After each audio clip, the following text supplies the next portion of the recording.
on my computer, by the way. No. I know you did that.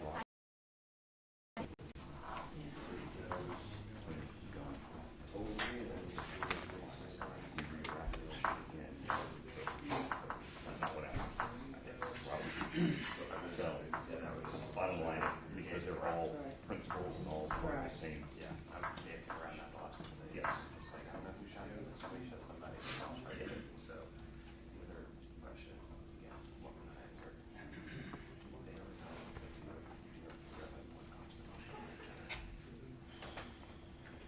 During the interviews, you mean? Yeah, or just, yeah, like what? Six friends. Not with any degree of certainty. There's rumors flying around, which I don't know. Dancing around that a lot. Yeah. So, Yep. In I think the interviews, they said that Michael had a firearm that they wanted, and that's what precipitated the money that the others didn't have a gun. They wanted it to go yesterday. Yeah. but You know what you went did though? I'm sure you have trials, but it's weeks on it. Yes. Yeah, it's good.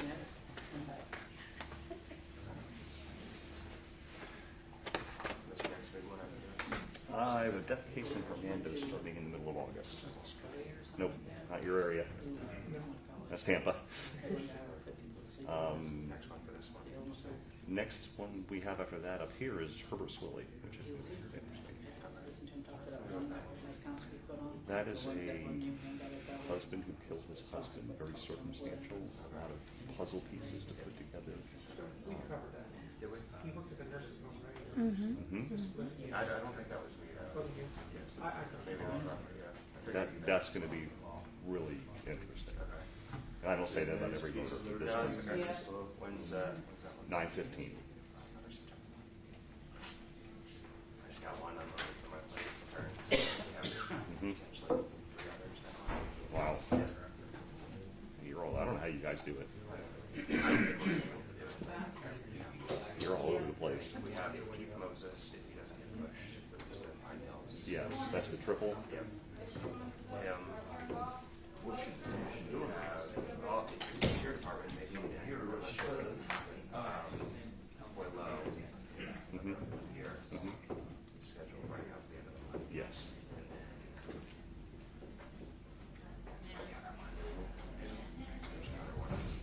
Yeah, that one's in front of a court. That one's in front of judgment court. Yeah, assuming it doesn't get pushed. Well, court's not big on pushing cases, like moving them after they've been set. Okay. Yeah, so the third one I don't remember is like it's like back. I think the other one's.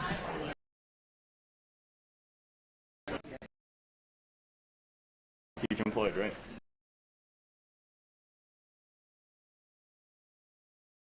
I'll just do it.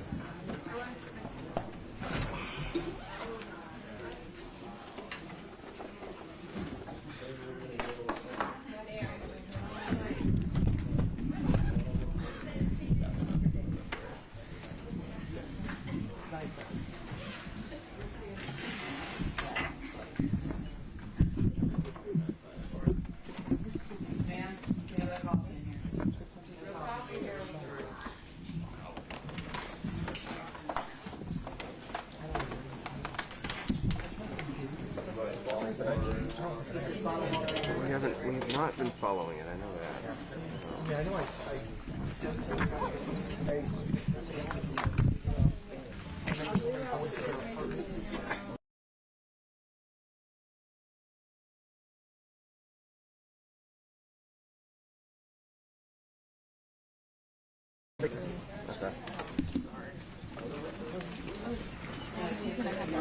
Like something about nursing home is actually kind of.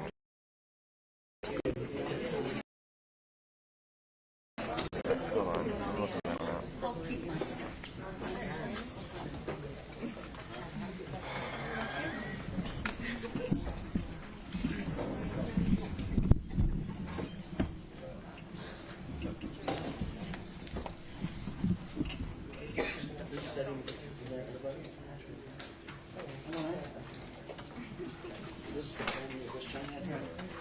You guys need to fill that up. Yeah, fill that back. We have one day.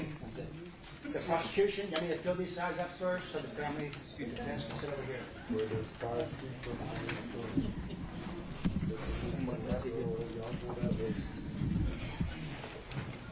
And all requests are connected, actually. Yeah. Okay, so there's no back, okay, we'll make it now. Body language, just move that, move the program all together. I understand, but we're the same, same move. There we go. Oh, Timothy Smith. I think I remember this one now. Honey, we're not getting these picked out before you start. This one. one seat left. There's one seat Chantal there, covered it. Chantal covered it. Yeah, the fake crime scene. Yeah.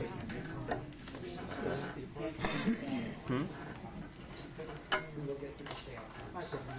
I didn't cover it, but I remember it. The rest of our lives.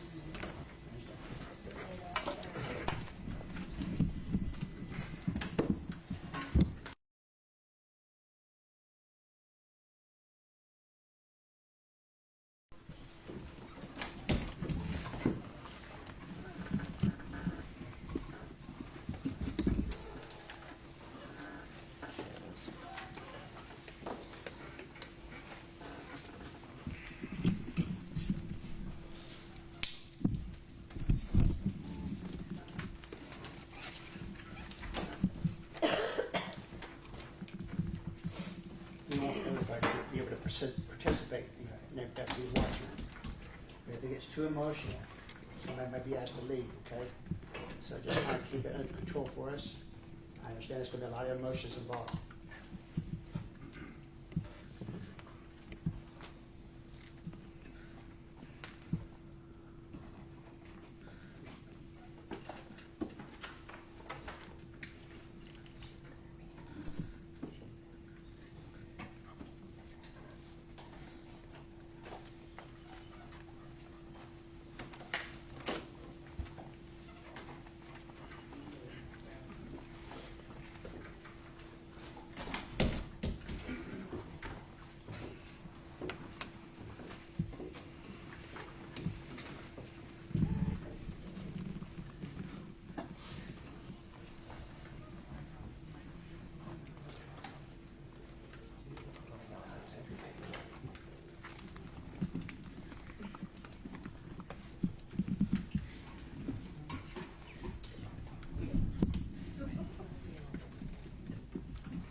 All right.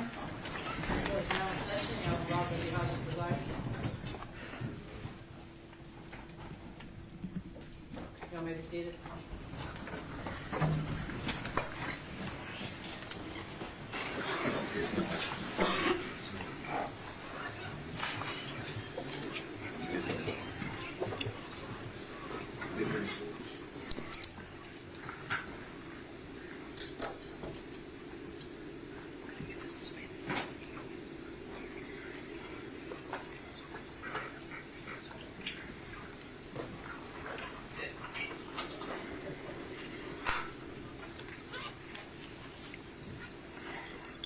right, we're here on the state of Florida versus Tahj Brewton. It's 23 CF 1864. Mr. Brewton has previously entered a plea to the charged offenses. The plea was entered on June 4th, 2025.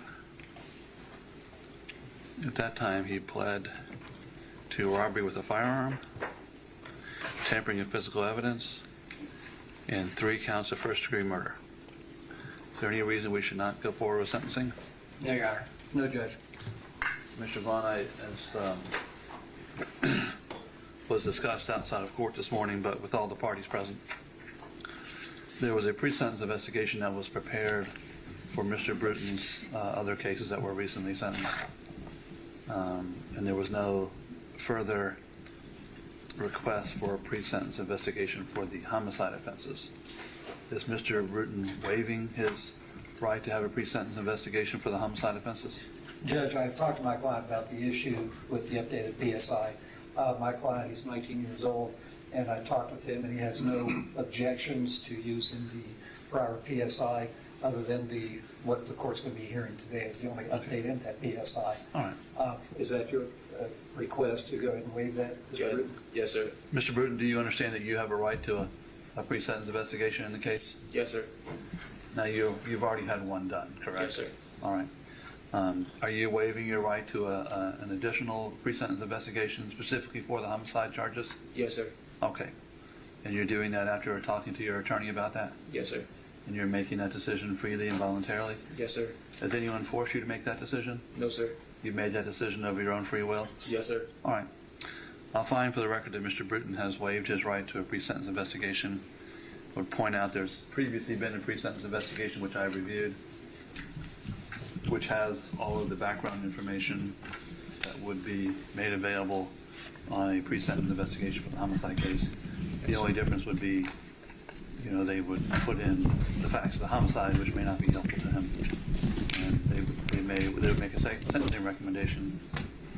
Although I would point out on this one, they've already recommended he be sentenced. Let's see. They said he should go to prison, and he has a very long, serious.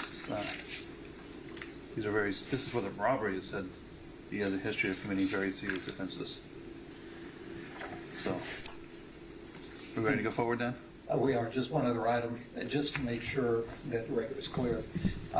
My client was 16 when this occurred. He's now 19 years old. Right. And the issue came up whether or not he could validly waive a PSI as a juvenile. He is now 19, and the state's provided this case, EG versus State 263-730, which gives us the authority to allow him to waive as a juvenile, but he's an adult, so I just want to put on the record that we've passed that. He's an adult, and he's knowingly waived it. All right. But is there any reason we should not move forward for sentencing? No, Judge. State? No, Your Honor, no reason. I'm ready to go forward. Yes, sir. All right. Your Honor, with the court's permission, we would like to put on some victim impact statements Sure. first before we put on some additional evidence. All right. And just if the court would also allow, there may be a time when either Linda Jernigan or Isabella Duncan, both of those are victim witness advocates from our office, they may either walk up with the individual reading the statement or read it for them because they don't think that they'll be able to read it, if that's okay. That's fine with me. Yeah, sure. Thank you, Your Honor. The first will be a victim impact statement from Michael Hodo that I believe Ms. Jernigan is in.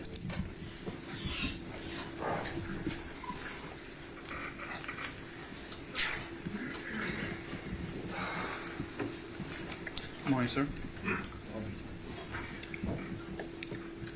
Yes, ma'am. Go ahead. I come before you today, troubled, angry, and completely broken. How do you put into words the loss of your child? There are very few words to describe the pain and agony that me and my family have been going through. The loss of my son was affected my life in so many ways, past, present, and future. My son came to live with me just 4 years ago, fulfilling a dream to me that I fought for years to achieve. I fought tooth and nail with my ex-wife for my son and daughter. In the end, my son chose to come live with me in Florida while my daughter stayed home with her mother. Me and my son moved here with one sole purpose: to start our own charter fishing business together. We both shared a very strong passion for fishing. We were both drawn to the waters here. We moved here to Ocklawaha, Florida, a small town with not a lot of violence, in hopes of starting a new and very exciting life together. That was unfortunately cut short by 3 kids who you are sentencing today. My son was a great kid, very respectful and well-mannered. He was kind and generous and would do anything he could to help people. He may have not always done the right things or made the right choices, but nor him, Layla, or Camille deserve to be murdered in cold blood. The actions taken by these 3 individuals is completely premeditated and absolutely appalling. The fact that these kids had the anger and audacity to commit cold-blooded murder speaks volumes of upbringing and complete disregard for human life. They have not only affected my life and the lives of the other victims' families, but it has affected thousands of people who have had the opportunity to be blessed with meeting these kids. I call them my kids because I treated all my son's friends as my own kids. I always tried to guide and be a good role model to them all. My son had the typical teenager attitude, but at the end of the day, always did the right thing. My son, Layla, and Camille had their whole lives ahead of them and were destined for great things. The 3 cut that short by taking their lives in a way that every parent fears. More than anything, I remember seeing my son earlier in the evening. We were hanging out, laughing, and having a good time. I remember hugging my son, telling him I love him and that I would see him in the morning, as he was going to stay at his friend's house for the night. Never did I ever imagine that that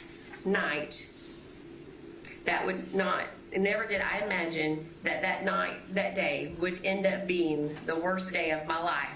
When I was told that Layla had been shot in the head and was in the hospital, I instantly hit my knees and asked about my son. Where's my son? Where's my son? I screamed at the top of my lungs. I was then told that the police had found a body on the side of the road. It was then I knew that my worst nightmare had become a reality. I rushed to the scene where the police were and jumped out running over to the officers to find out what was going on.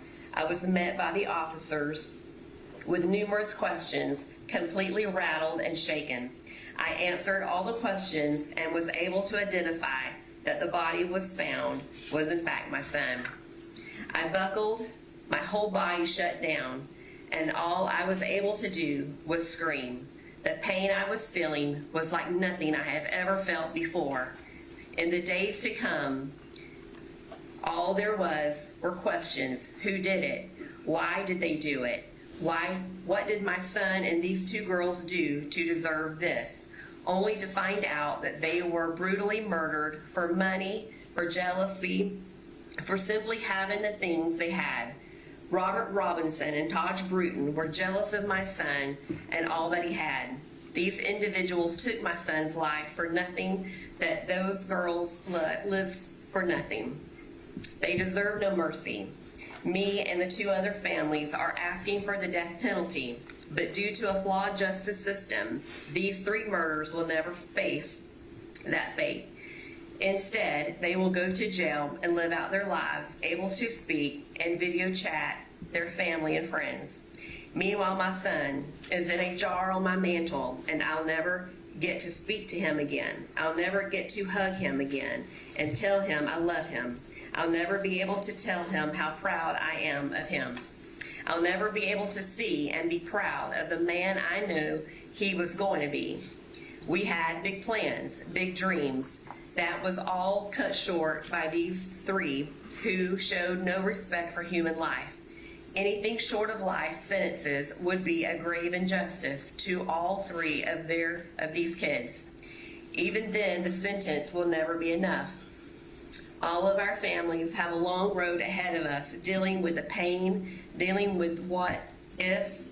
I only wish that I would have told my son to change his plans that night, to just hang out with each other that night, instead of him heading out to a fate he did not deserve. My kids were and are everything to me, and I busted my butt to give them everything I never had in life. Just not knowing giving them these things would ultimately be the reason these kids ended my son and took his life. I have so much to say, but none of it matters. I cannot change nor can I control the fate of these criminals. If it were up to me, they would all three be executed in the same manner that they executed my son, my daughter-in-law, and their amazing friend Camille. All I can ask is that you give them the maximum penalty for the gruesome crimes they have committed. These kids need to learn that there are consequences for their actions. In reality, my son is never coming back. Layla is never coming back. Camille is never coming back. Yet these criminals get to continue to breathe, continue to live, talk to and see their families and friends. The justice system in this country is broken. It's unfair to victims like me and the other families affected by this. Yet these criminals are given rights after right. As far as I'm concerned, their rights went out the window the moment they pulled the trigger. No one or nothing could convince me otherwise. Thank you. Thank you, sir. Next to be Samantha Husk.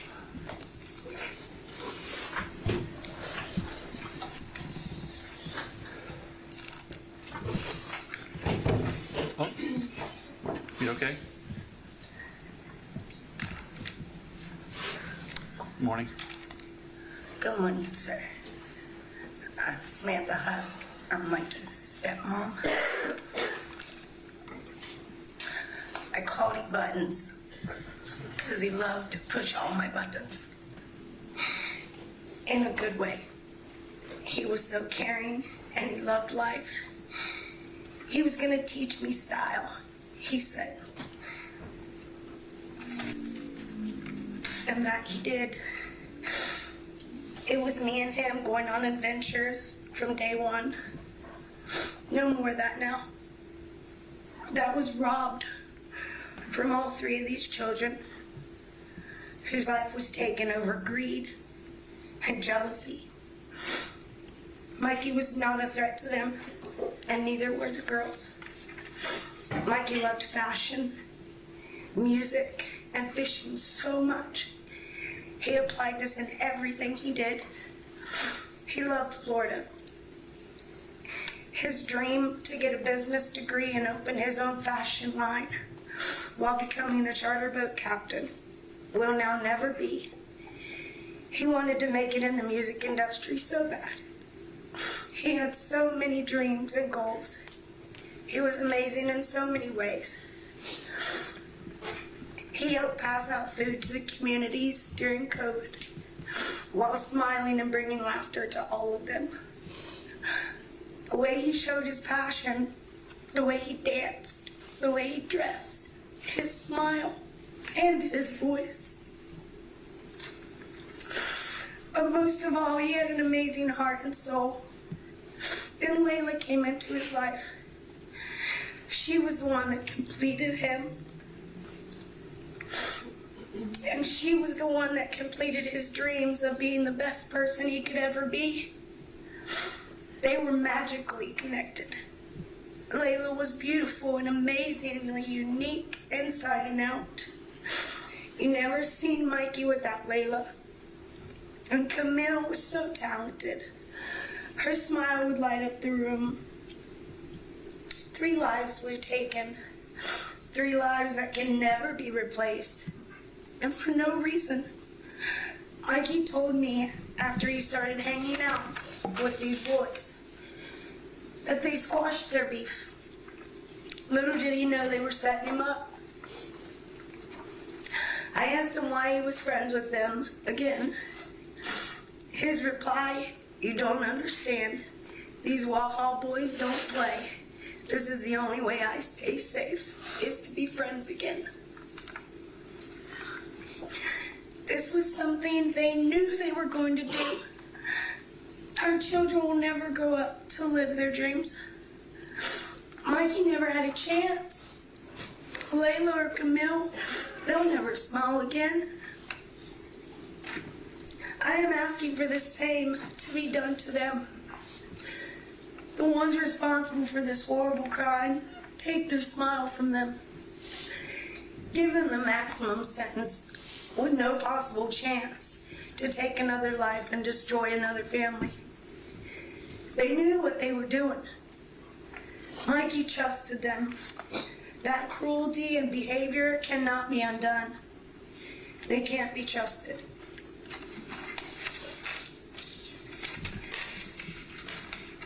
Thank you, ma'am. 1 second, Mr. Hunt. No, you're good. Mr. Russell, can you tell the gentleman there to either come in or go out, but he cannot linger at the window?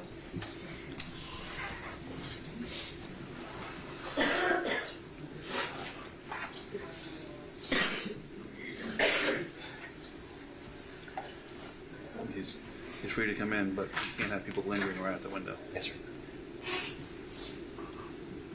Yes, sir. Next will be Linda Husk.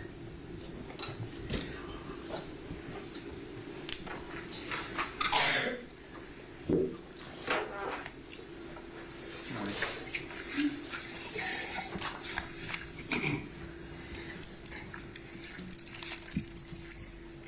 can go ahead. Go ahead. Yeah. My name is Linda Husk. Mikey Hodo Jr. was a very special young man in my life. His father and him came into our lives when Mikey was 12. He was the most polite young man with him, saying yes ma'am and thank you mom whenever you would do something for him, or he would do anything you ask him to do. Everyone says that some kids, yes, I can read nowadays, sorry, okay, Take your time. You're okay. don't show. Okay, where'd you go? Don't show. Okay. It says some kids nowadays don't show respect for anybody, but little Mikey did. Not only did he show it, he would go out of his way to help anybody that needed it. I know kids sometimes go down wrong paths, but these 3 victims, they didn't deserve what happened to them. Those 3 kids, they didn't think their lives would end that night. They never got the chance to live and make something out of their lives. It was taken in the most awful way imaginable. For the ones who pulled the trigger, I'm sorry, never once regarded them as people. Then they threw them away like they were trash. Never once did they seem remorse or sorry for what they did. Camilla heard her friends being murdered, and the pain that that poor girl had to go through, and know that it was coming. I mean, that's unimaginable. Those boys never once thought about the lives and families that they destroyed, including their own families. Those 3 boys don't deserve to live normal lives. They never gave the victims any chance. Why should they have one? They took 3 lives, and they shouldn't get to have one. Please give them life without parole, and make them remember every day that the lives they took mattered. Those boys don't deserve leniency for choices that they made that night. To watch Big Mikey go through this for his only son is so heartbreaking. And I imagine the parents and grandparents of the other 2, the girls, must be hard to live with every day.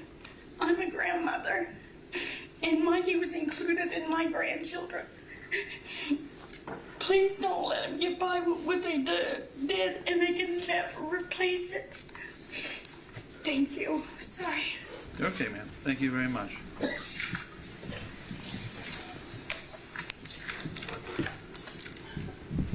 Next, we have Lisa Windsor.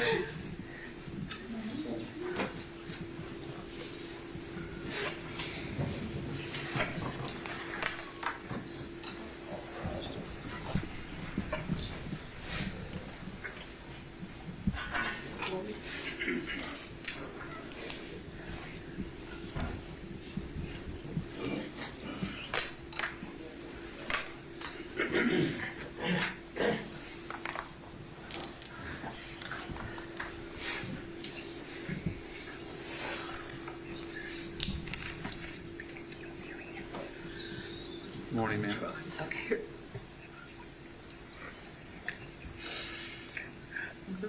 Good morning again, Your Honor. Morning. My name is Lisa, and I am the grandmother of Layla Silvernail, one of the 3 precious souls whose lives were stolen too soon. I stand before you today with a shattered heart, asking the courts to impose the maximum sentence on these responsible for this unspeakable act. Though they are being tried as adults, their actions were anything but mature. They were cowardly, cold, and heartless. There are many reasons I beg you for the harshest punishment, but with the deepest is this: Layla was robbed of a life she hadn't even truly began to live. I won't stand here and pretend my granddaughter was perfect. She was 16. Like most teenagers, she made mistakes.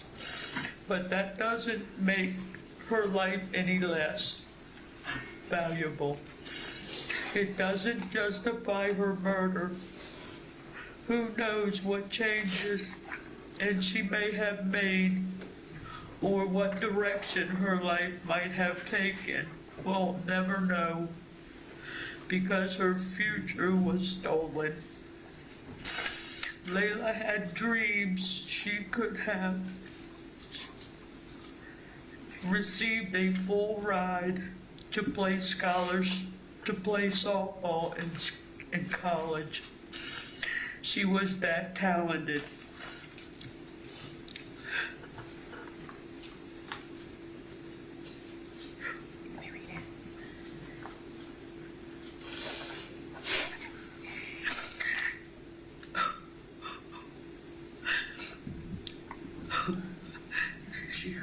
She wanted to become an attorney. That was the last dream she told us about. It made her, and maybe that dream could have changed, but now we'll never know. Her voice was silent before she even had the chance to decide what her future could be.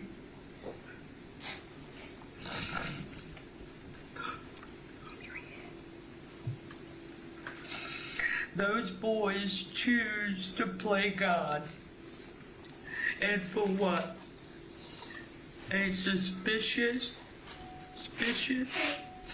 a misunderstanding? It doesn't matter. Layla and her 2 friends were unarmed.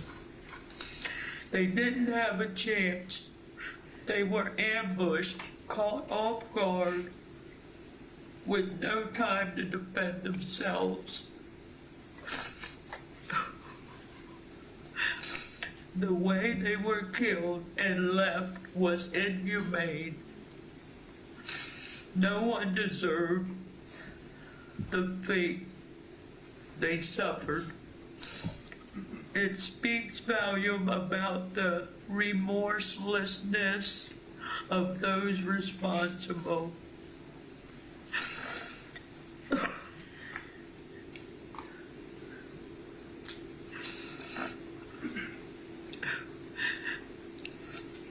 The way they were killed, and now instead of watching my granddaughter grow up I look at her ashes and you're. That's all I have left.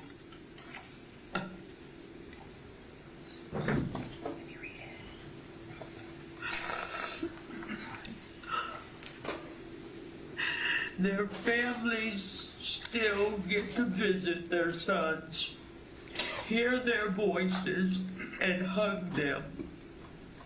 We will never have that again.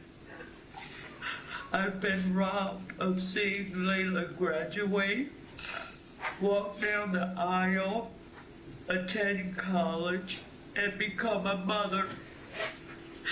I have to watch her friends grow up without her. We will forever grieve. But Layla was so much more than a tragedy. She was lighthearted, loving, and determined. A young woman who touched everyone she met. She made friends easily, and everyone just loved Layla. She brought people together with her smile, her laugh, and the way she lit up every room she entered. She started playing ball at just 4 years old, t-ball, then baseball, and eventually fast-pitch softball. She began as a catcher and taught herself how to pitch. She became so good that every team wanted her on the mound. She also played shortstop, and in one tournament she earned the nickname the Beast for how fiercely she fought to get an out in a tight game. Layla played rec ball at Shocker Park and at the Bellevue Sports Complex. It was at Bellevue that she was honored in the most beautiful way. A field was dedicated in her name, Layla's Guardian Angel Field. That honor speaks volumes about the kind of player and person she was. She played on travel teams across Florida and even got to play in the World Series in Alabama, an experience she cherished and one that we were all so proud of. She won countless trophies, but what made her special was her humility. Once, she even asked her coach to give her trophy to another player she thought also deserved recognition. She loved her teammates, respected her coaches, and always gave her all. She was always asking to attend softball camps, always eager to grow. One of her dreams came true when she trained with Jenny Finch, a pitcher she looked up to. Just 2 weeks before her life was taken, Layla came to me and said, "Nana, can you help me find another travel ball team?" Her last team had folded and she couldn't wait to get back out there. I had already started looking. She was excited for what was ahead. I was so proud of her. I always was. Your Honor, when I received the call about what happened to my granddaughter, I learned the gruesome way she was murdered. It destroyed something inside of me. Since that day, I have not been the same. I can no longer work. I can barely think straight. I hardly sleep, and when I do, I wake from nightmares of how she was killed. I have to take depression medication and sleep medication, which only sometimes works. I can't eat. I am just broken. Her papa and I were already not in good health, and now this heartbreak feels like it's slowly killing us from the inside out. The pain never ends. The images never stop. Layla's only uncle, my son, is also deeply affected. He has a hard time dealing with the horror of what happened to his niece. He doesn't show his emotions, but I know he carries this pain inside every single day. Layla was more than a teenager who made some mistakes. She was a human being with dreams, a future, and a heart of gold, and a fire in her soul. And now she is gone. As painful as it is to say, I hope, may God forgive me, that the boys who did this are haunted every day by what they've done. I hope they see Layla's face and the faces of the other victims every night when they close their eyes. I hope they feel even a piece of the pain we now carry for life. Your Honor, I respectfully ask that you ensure they never again see the light of day outside prison walls. I know the death penalty is not on the table, but if it were, that is what I would ask for. Since it's not, I plead with you, give them the maximum sentence possible, not only for Layla, but for the other victims and for our families who will never be whole again. Thank you for your time, your honor, and may God bless you. Layla's lost and heartbroken Nana, Papa, and Uncle Jay. Thank you. Thank you. Sorry, I couldn't. You're okay. No problem. Thank you. Yeah. Next, Jenna Schmidt.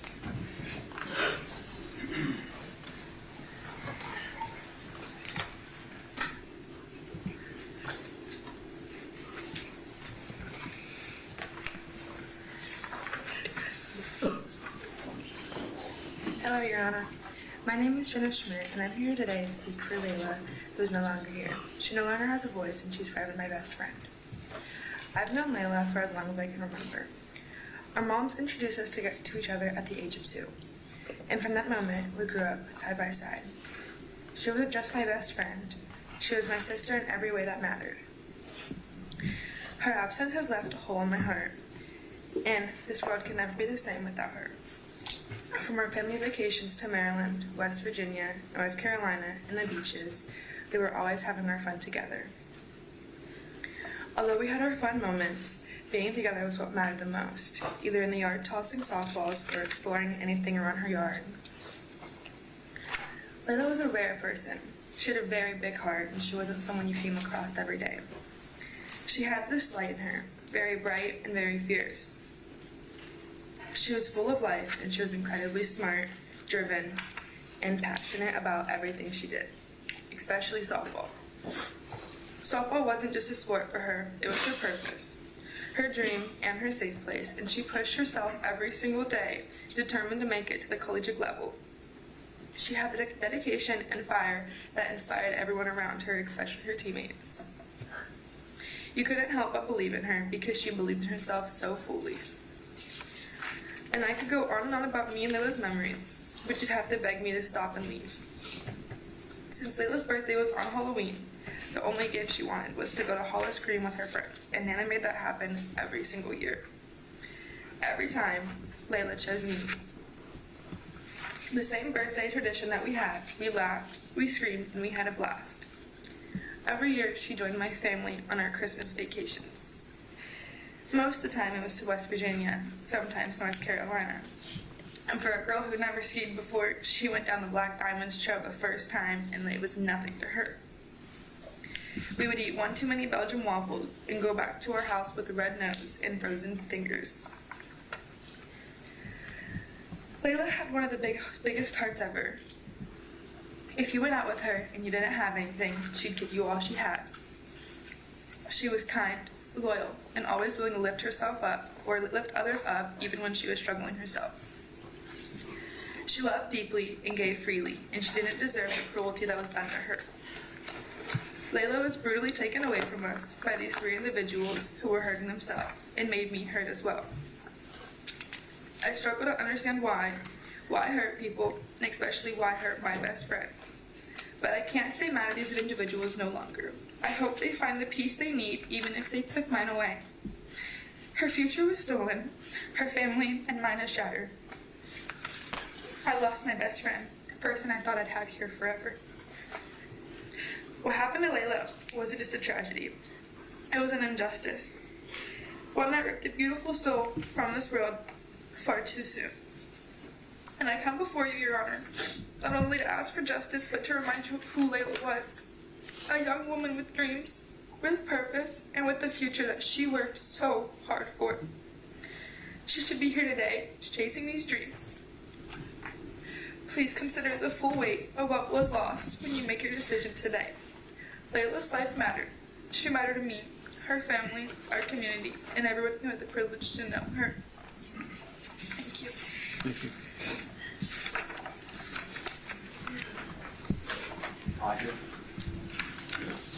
Audrey Shindy.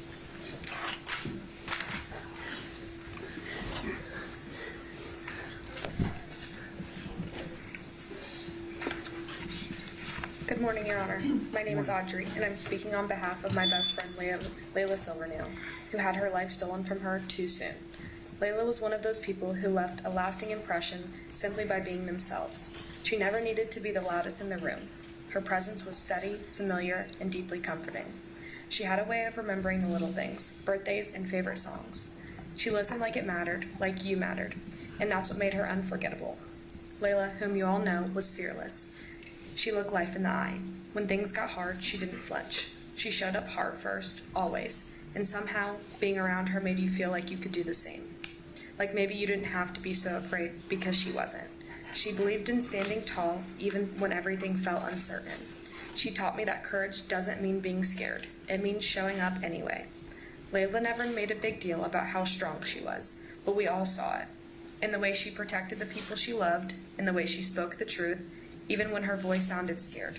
The way she chased what mattered to her with fire in her chest and no apologies. But if there was one thing bigger than her courage, it was her heart. Layla loved with a rare depth. She remembered every detail, felt every joy and sorrow with you, and somehow always knew what to say when words were hard to find. She gave without asking, listened without judgment, and cared with every ounce of herself. Her love didn't come with conditions. She was always there. Layla, a 16-year-old girl who had a full life still left to accomplish, was taken from boys who knew the difference between right and wrong. It's hard to even explain what this has done to me. Losing my best friend in such a violent and heartless way has changed how I see the world. There is this emptiness now, like a part of me taken too. I don't think the people who did this realized how deep damage goes. It wasn't just one life they took. They tore through families, friendships, and futures. I hope they take time to really think about what they've done, not just from a legal standpoint, but spiritually. Because when you take someone's life, it's more than just death. It's a soul being ripped from the world before its time. The laws of both man and God are clear on the consequences of murder. 3 lives were taken, and that should not be dismissed or minimized. A grief is a reflection of how deeply we loved and how much we miss. It's an ache that never truly leaves, a weight that settles inside you and becomes part of your everyday life. Even though it's been 2 years since Layla was taken from us, murdered in a way that still feels impossible to say out loud, I grieve her every single day. The sadness and anger comes in waves, sometimes with tears and sometimes quiet, but always there. I often find myself thinking about how Layla will never get to reach the milestones so many of us take for granted, graduating from high school, going to college, or even the simple joy of pitching one more softball game. Grief is such a strange and complicated thing.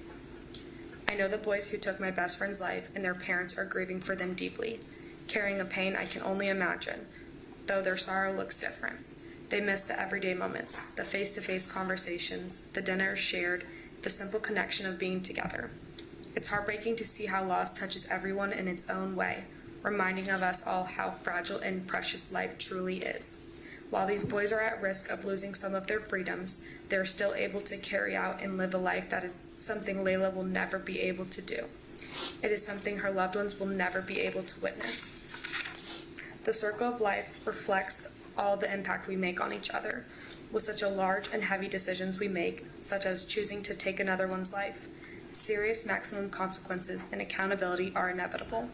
Thank you, Your Honor, for your time today and the opportunity for me to speak and be heard. Layla's best friend, Audrey. Thank you very much, ma'am.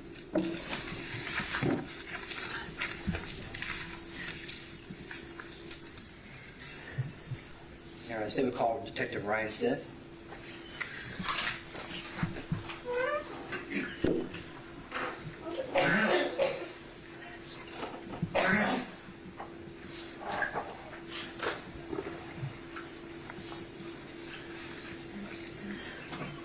Raise your hand, sir. Do you swear or affirm the information that give us the whole truth, nothing but the truth, so help you God? Yes, I do. Proceed, sir. Morning, sir. Good morning. Please state your name for the record. Ryan Stith. And how are you employed, sir? I'm employed with Marion County Sheriff's Office. What are your current duties with the Marion County Sheriff's Office? I am currently assigned to the Major Crimes Unit and the Robbery Homicide Division. All right. How long have you been with the Marion County Sheriff's Office? 7.5 years. All right. Now, in the course of your duties as a major crimes detective, did you have an occasion back in August of 2022 to investigate a carjacking that occurred on August 17, 2022 off of Mary Camp Road in the Silver Spring Shores area near a Pizza Hut. Yes, sir. I know you weren't the first person called out there, but when you were beginning your investigation, what were the facts that were known to you at that time? Yes, sir. The facts known to me at the time, there was a on-scene supervisor, Sergeant Dice, and a patrol deputy who took initial report for the victim and her juvenile son who went to the Pizza Hut off of Mary Camp to pick up an order they had placed, and the mother went inside the Pizza Hut while her 14-year-old son stayed inside the vehicle parked outside. And I learned that while she was inside of the store, an unknown male wearing a mask and carrying a firearm entered the driver's seat of that vehicle next to the juvenile victim, pointed a gun at him and told him to get out of the car, and then he left with the victim's car and stole it. Now, were you able to talk to that juvenile victim that was in the car that had the gun pointed at his head? Yes, I did. Was he able to describe the clothing that the person that basically stole the vehicle at gunpoint, besides just a mask? Yes, sir. What was his description of the clothing?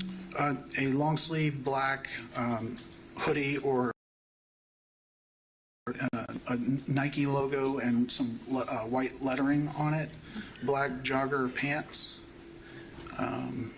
Did he have gloves on as well, black gloves? And he was wearing black gloves, yes, sir. So essentially covered head to toe in black, is that right? Yes, sir. All right. Now, as you began your investigation, did you go out to that area? Yes, sir, I did. And that night, did you actually see what you believed to be that vehicle as you were driving out to sort of do your investigation? Yes, sir. Can you tell us about that?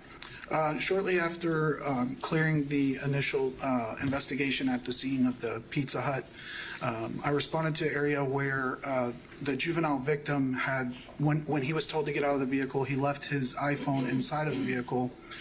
We were able to ping that phone, which showed in the last area of an intersection where deputies had responded and located the phone on the side of the road. So after I left the Pizza Hut, I responded to that same area to look around, and while I was actually at a stop sign at that intersection, a vehicle matching the description of the one stolen passed by me. I turned around because it was an exact match based on what it was described to me. I ran the vehicle's license plate, which was not the same as what was attached to the stolen vehicle. Did not come back registered to a vehicle at all. At that point, I requested marked patrol vehicle to respond to assist in conducting a traffic stop. Prior to conducting that traffic stop, the vehicle fled from me. Right. So you lost sight of the vehicle? Yes, sir. All right. Now, were you able to see inside the vehicle who was driving that vehicle at the time? I was not. Right. Was that due to the tint of the windows? It was very dark tinted windows, yes, sir. Now, was the vehicle ultimately discovered later by Deputy McClure? Yes, sir, it was. Where did he find the vehicle? The following morning, Deputy McClure located the vehicle approximately 30 feet off the roadway in a wooded area, in the same vicinity of where the vehicle was last seen while we were trying to pursue the vehicle and catch up to it.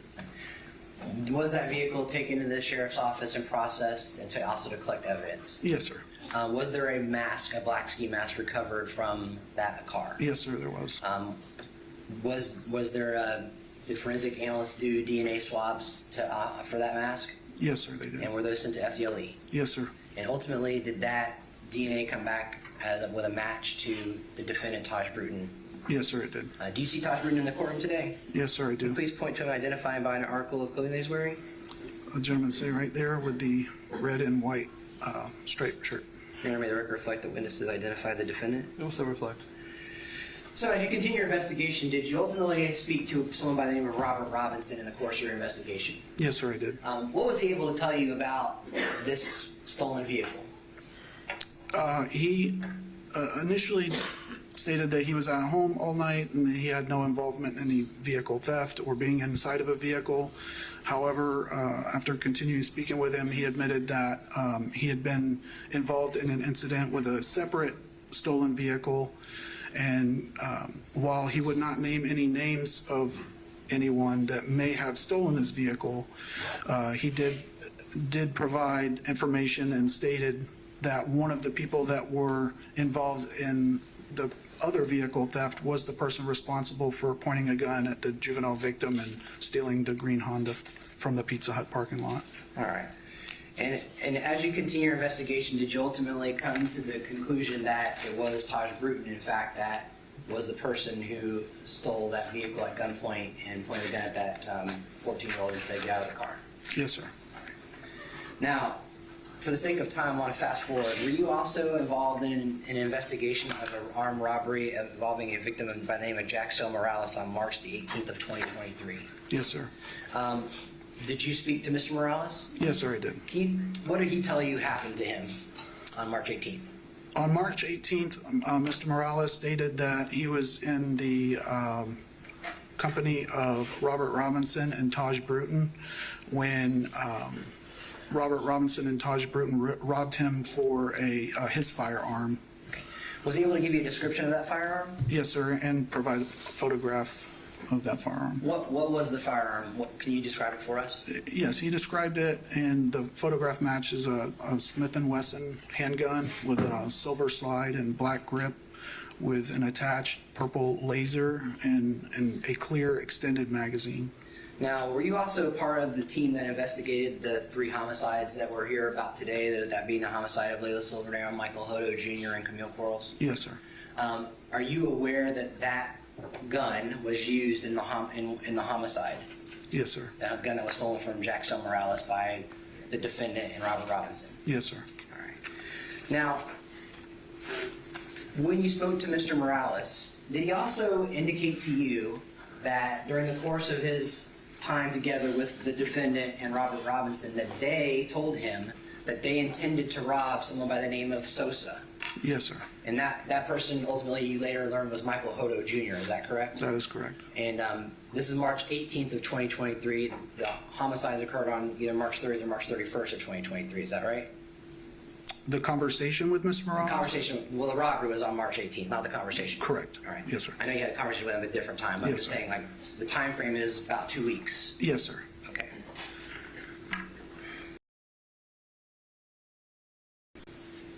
Now, I also want to fast forward here as well. Were you part of a group of a team of detectives that actually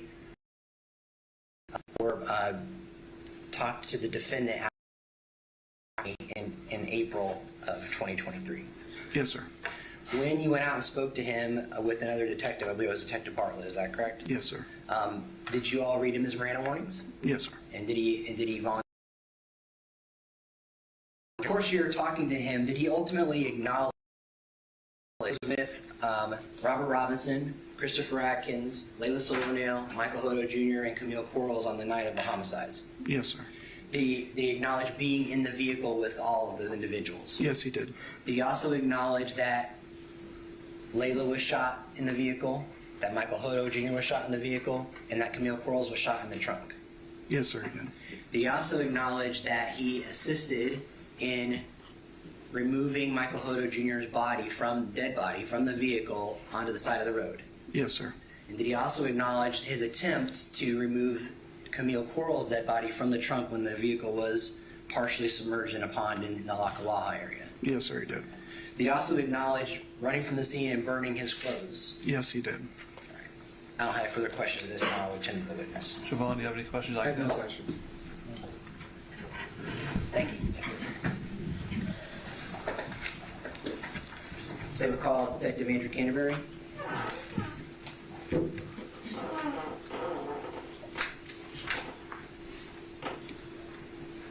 Keep in mind, I've heard some of this yesterday, so I don't need a full Yes, sir. Yes, sir. presentation of all the facts. I heard them all yesterday. Yes, sir. And I was going to ask the court if the court would just recall that we did have some of those facts yesterday. I just want to talk specifically about some of these things. Yes. I swear for the information shall give us the whole truth and nothing but the truth, so help you God. Yes, sir, I do. Have a seat, sir. Thank you. How are you employed, sir? Actually, state your name from the record, please. Andrew Canterbury. All right, how are you employed, sir? The Marion County Sheriff's Office. All right, and we learned yesterday that you're currently in the drug task force, but you previously were in a major crimes unit as a detective. Is that correct? That's correct. We also learned yesterday you were one of the detectives that was involved in the investigation of these homicides that we're here about today. That's correct. All right. I just want to talk to you briefly, and I want to sort of focus our energies on what evidence you had about this defendant in this case in his relation to the homicides. So yesterday when we had this conversation, when we talked about the investigation, you told us that you had information including cell phones with geolocation information. What other information did you have as you were conducting your investigation that led you to the defendant? We had license plate readers in the vehicle. Information I was getting from one of the victim's fathers that the defendant's name was. And ultimately, when the vehicle, in this case, that was Layla Silvernail's vehicle, was processed, were there items removed from the car, including items from Burger King, that were processed for DNA?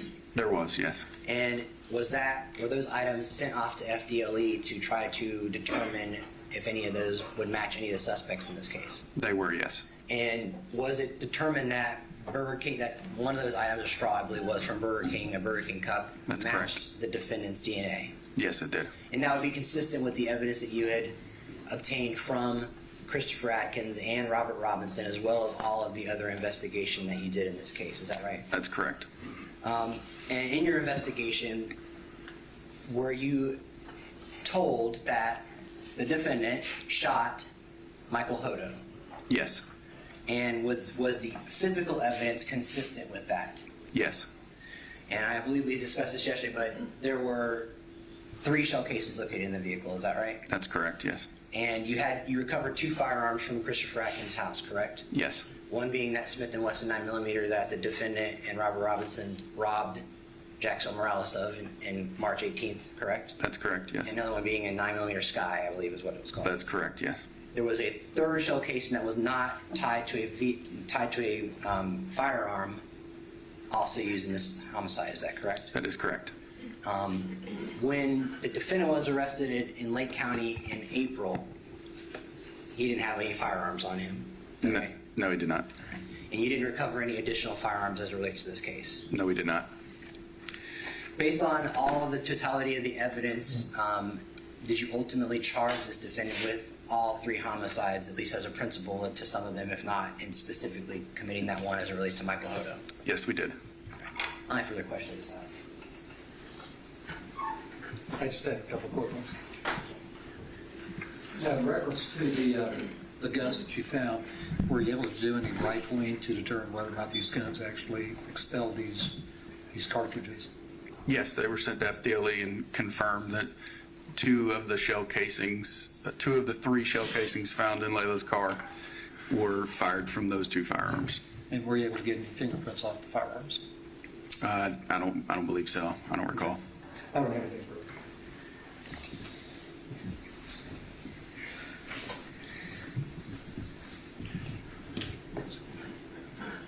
Sean, anything else? Yes, Your Honor. I believe we discussed this yesterday, but I just want to be clear as it relates to this case. When you interviewed Christopher Atkins, his statement was that the defendant shot Michael Hodo. Is that correct? Yes. And who did he say shot Layla Silvernail? Robert Robinson. All right. Who did he say shot Camille Quarles? Himself, and initially he had said it was Mr. Brewton, and then recanted and said it was Robert Robinson. Okay. Now, you also, in the course of your investigation, there was also an interview conducted of Robert Robinson. Is that correct? That's correct. Did he indicate whether he tried to shoot Layla Silvernail, which would be consistent with Christopher Atkins' statement? He had claimed that he had attempted to shoot Layla, and the firearm didn't go off, and then Mr. Brewton shot him. And he also said that Mr. Brewton shot Michael Hodo, which is consistent with what Christopher Atkins said. Correct. All right. As well as Camille Quarles. Yes. Okay. Nothing further. Thank you.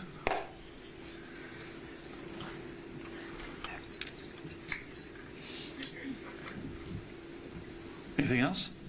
Nothing from the state, Your Honor. Anything else, Mr. Vaughn? I don't have anything further this witness. Thank you, sir. Yes, sir. State doesn't have any further witnesses at this time. Thank you, sir. Mr. Vaughn, any evidence you want to short break?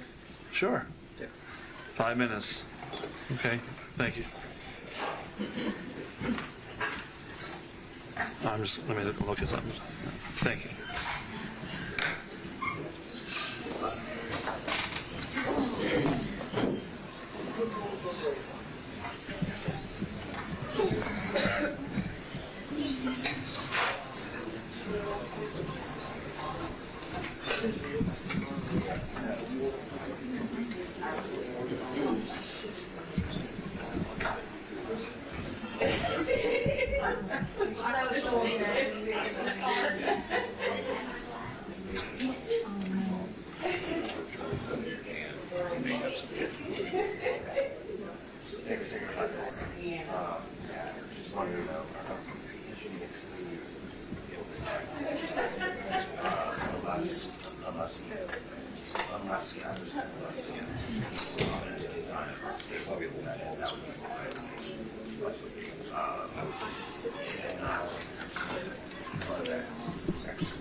Sure.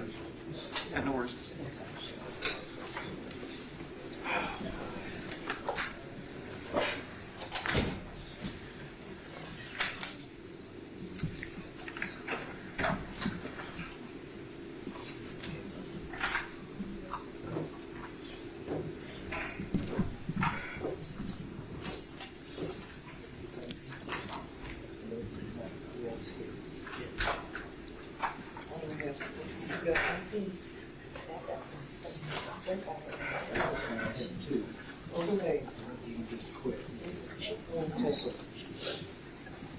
So for the name of the note,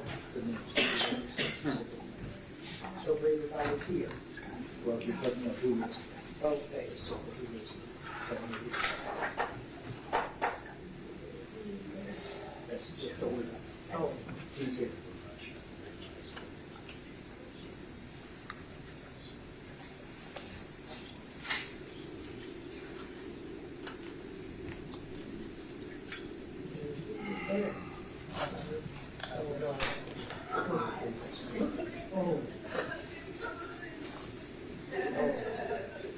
Well, my name is Alana.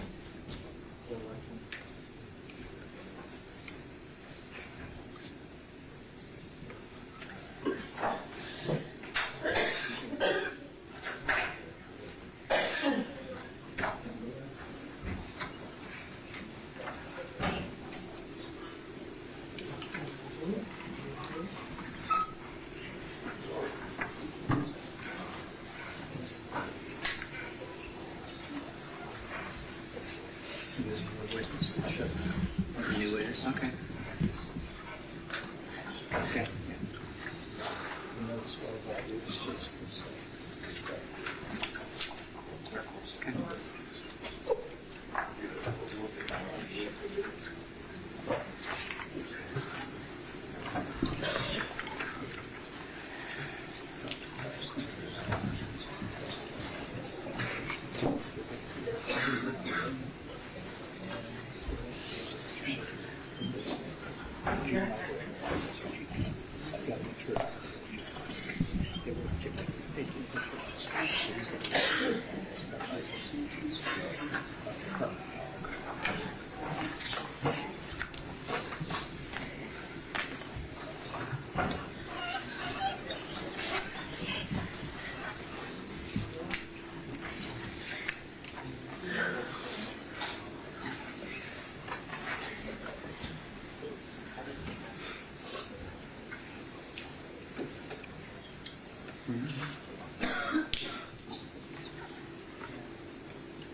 All rise.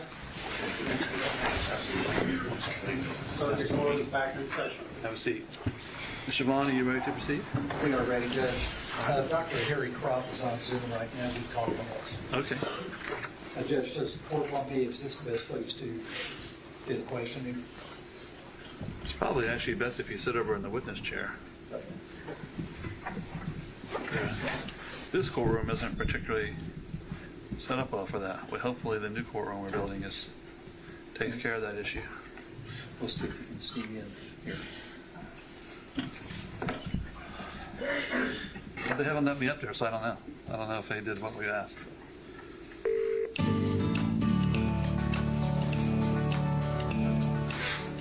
Welcome to Zoom. Please press pound, then enter your meeting ID, followed by the pound sign again.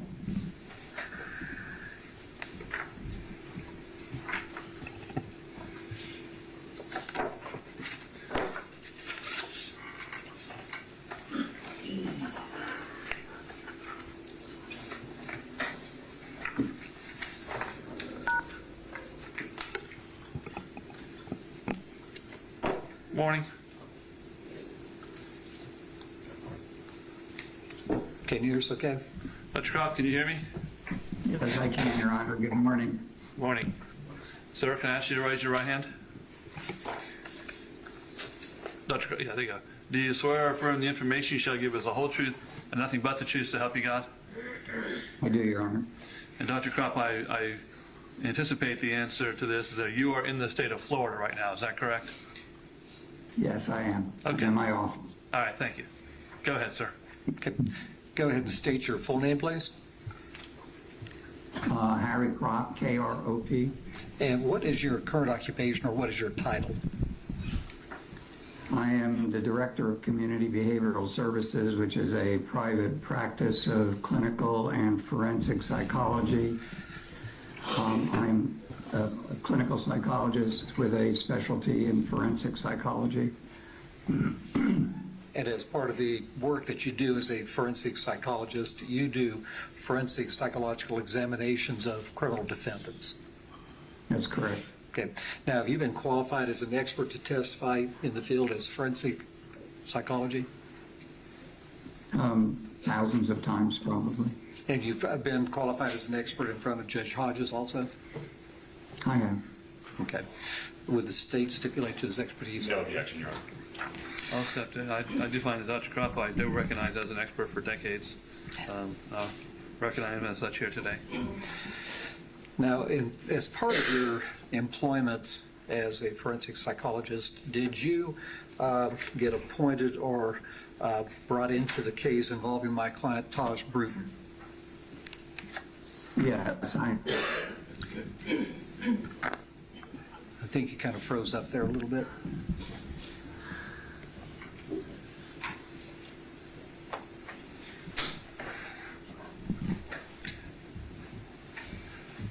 It's always a problem with Zoom.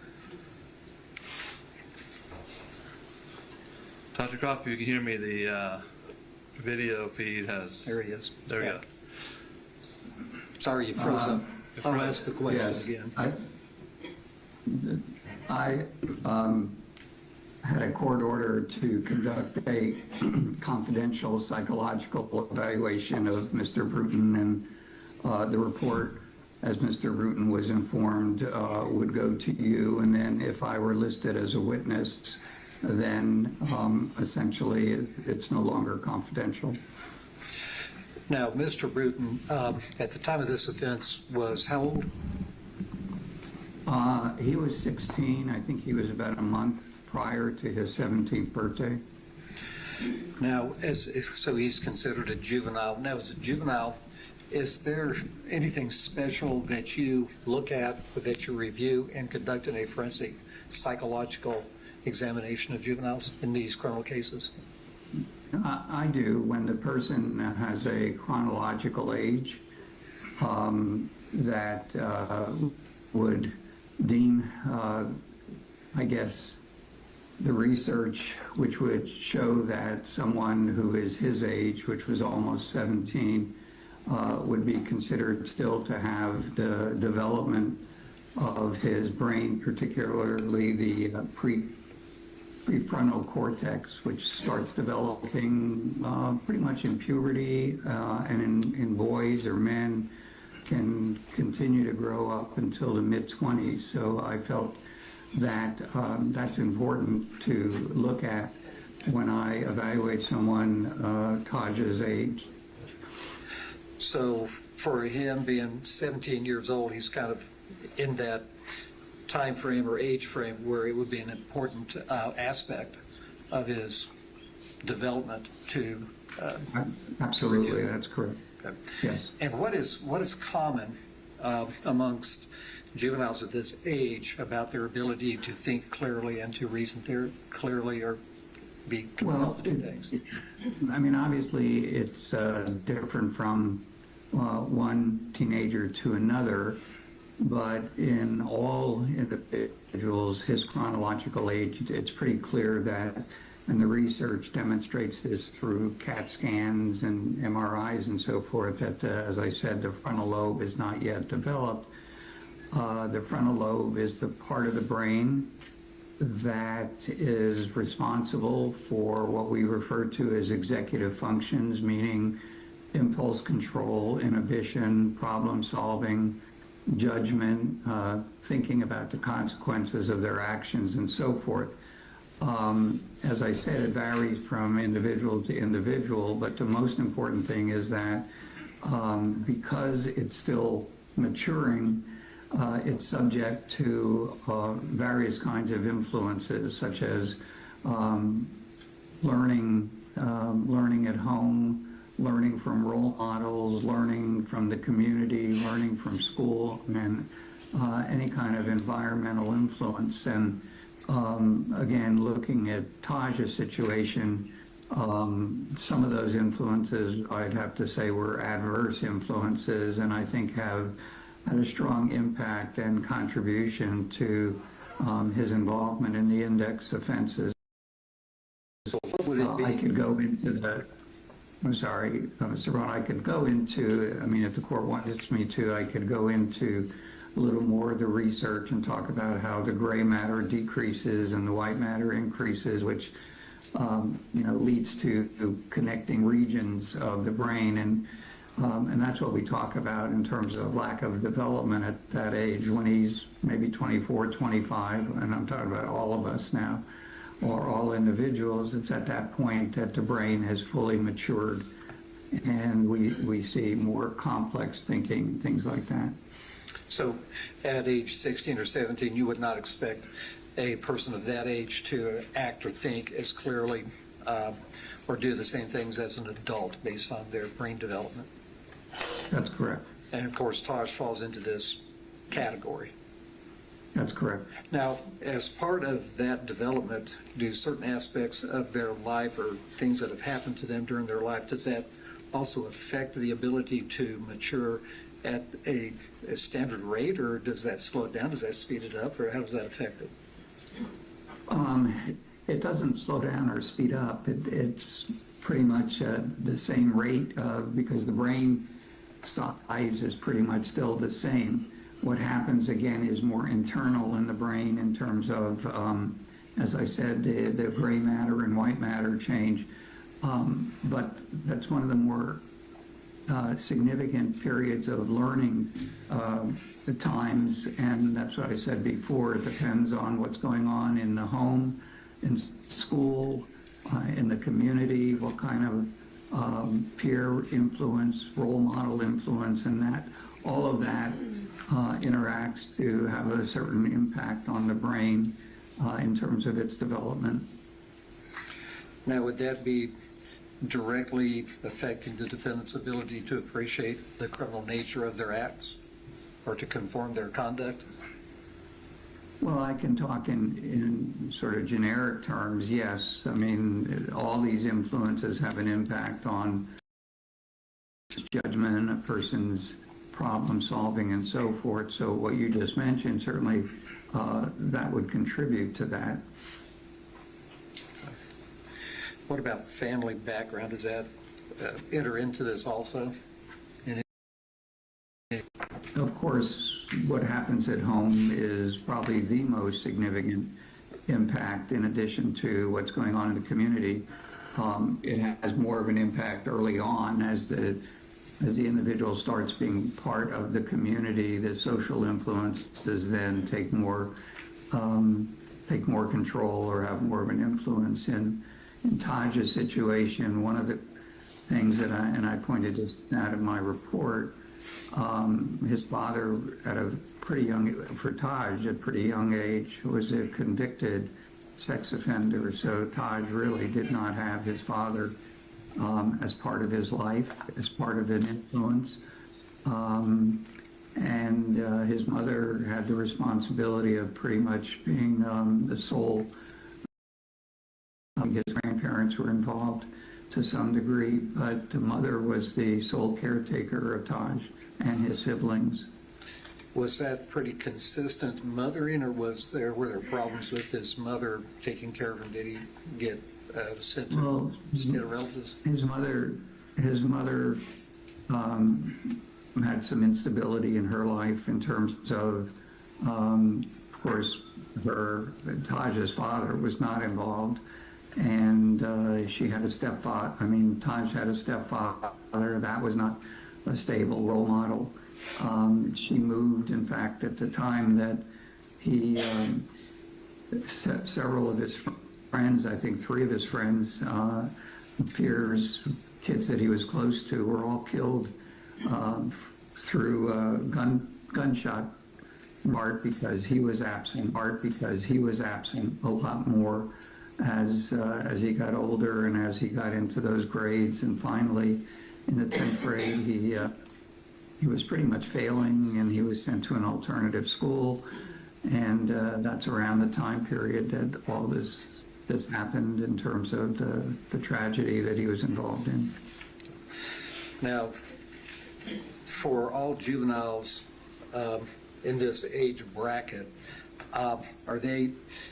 does this brain development cause them to, well, obviously they don't think the same as an adult. It's not the mature brain, but as far as any type of case law or any type of precedent, does that allow you to determine that these juveniles are not able to appreciate the consequences of their decisions because they have just an immature brain?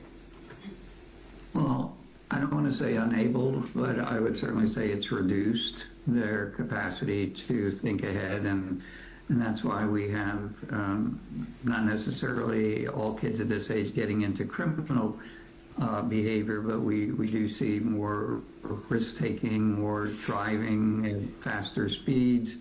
Some get involved more with alcohol, drugs, and so forth, and that really wasn't significant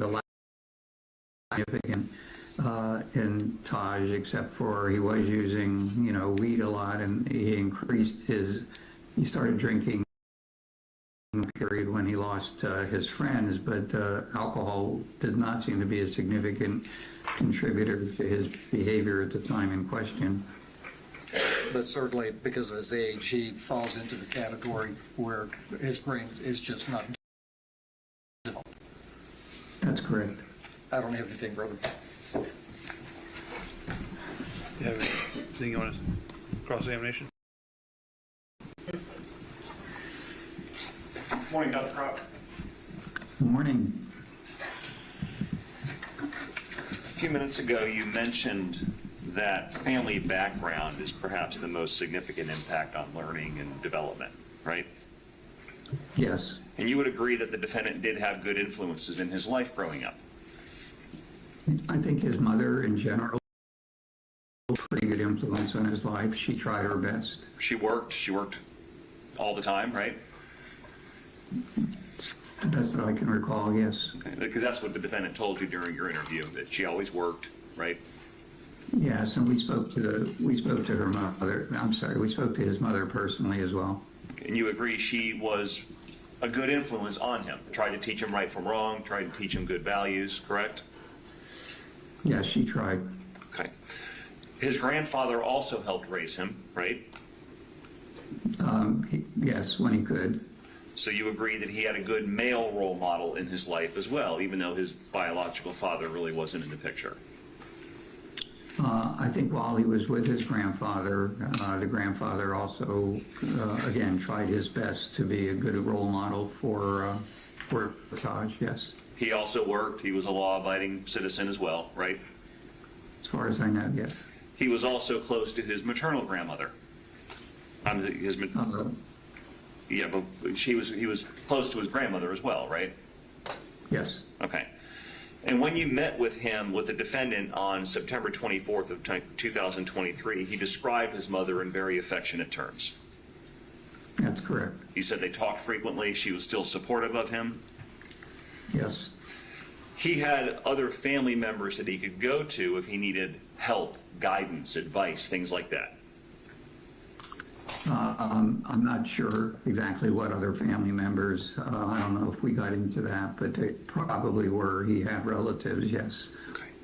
One of the individuals I believe that he talked about that was shot and killed was a cousin, and I think another one, he actually referred to it as his brother. His mother told me it was a sort of a brother with quotes around it. He had a relationship with this the kid that was killed like a brother.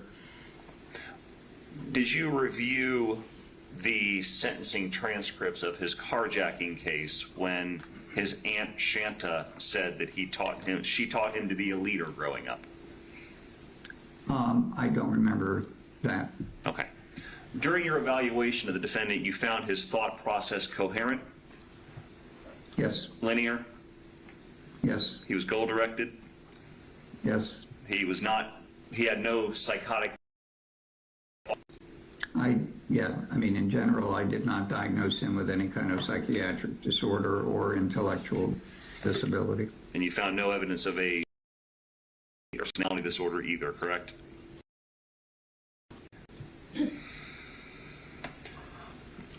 Though I did notice that in your report, even after his involvement in these murders and the armed robbery and the armed carjacking, you indicated he seemed to admire what you described in your report as, quote, the hood culture and lifestyle. Yes, I think that was something that was pretty much, at the time, his peer relations were probably more important than anything else to him at that time. And obviously you would have talked to him and he would have told you those things after he's committed these murders and a carjacking and an armed robbery. Of course, yes. Regarding the 3 friends that were shot and killed, those experiences were obviously not impactful enough to him to stop him from using guns to hurt other people. Would you agree with me? Presuming that he was the one who shot or was involved in the shooting of these 3 victims, that would be correct. And that those experiences weren't impactful enough to him to stop him from admiring the, quote, hood lifestyle and culture. I think I'd have to agree with you on that, yes.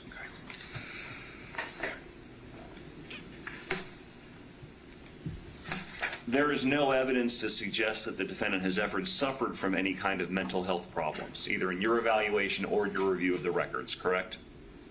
Yeah, other than a possible ADHD when he was younger, that's the only indication of any kind of mental health or psychiatric diagnosis, but certainly no psychiatric disorder.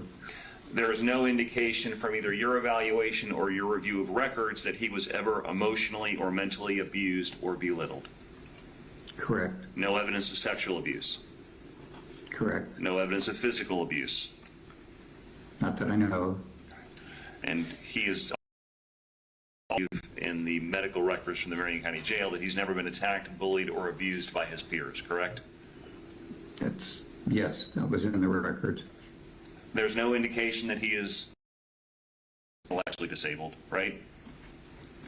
I'd say I did not do any formal testing. There was nothing in his school records, but I would say he had low average intellectual ability. Okay.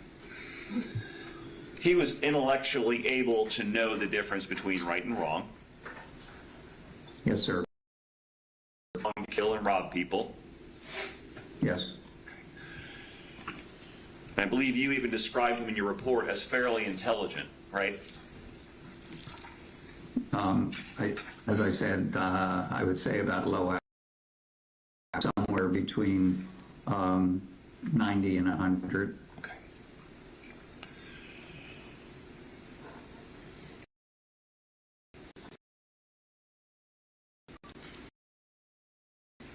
When you spoke with the defendant, he denied behavioral issues at home, correct?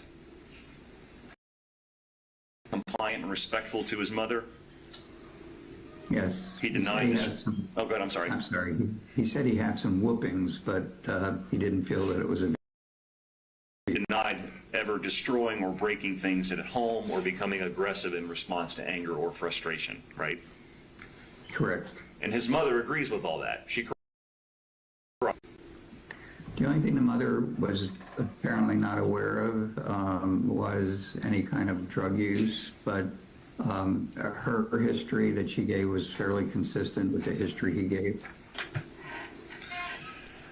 Those factors would indicate that the defendant can follow the rules and follow the law if he chooses to do so, correct? Yes, sir. Okay. And except for his biological father who went to family, right? Not that I'm aware of.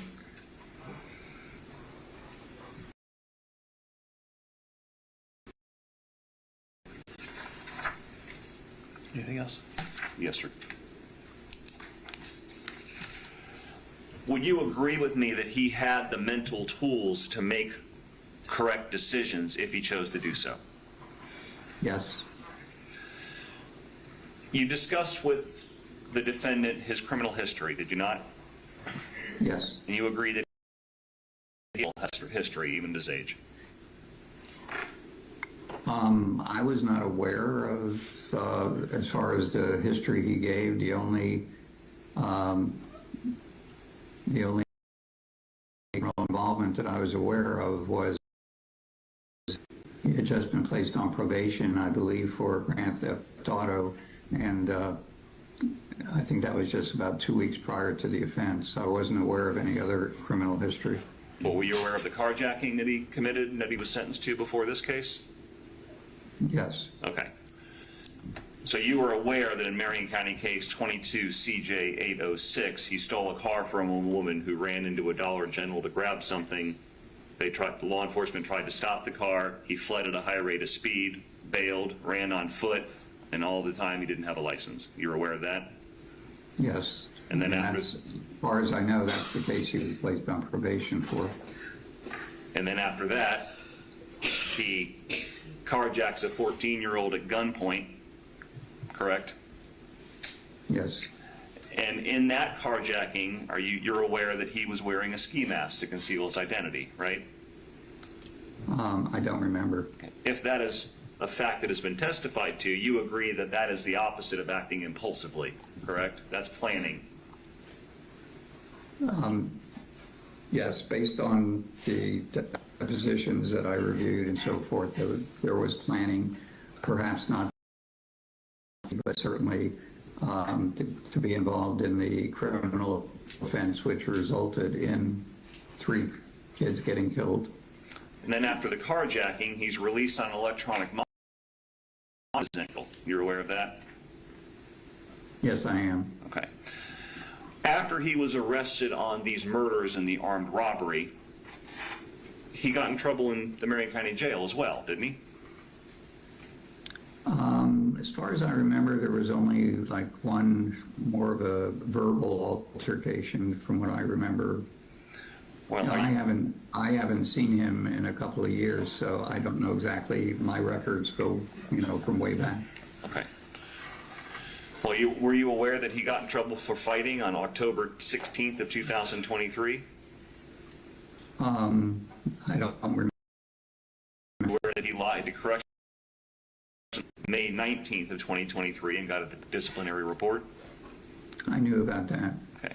And that was, you knew about that because that was done before your evaluation, which was done in September of 2023, right?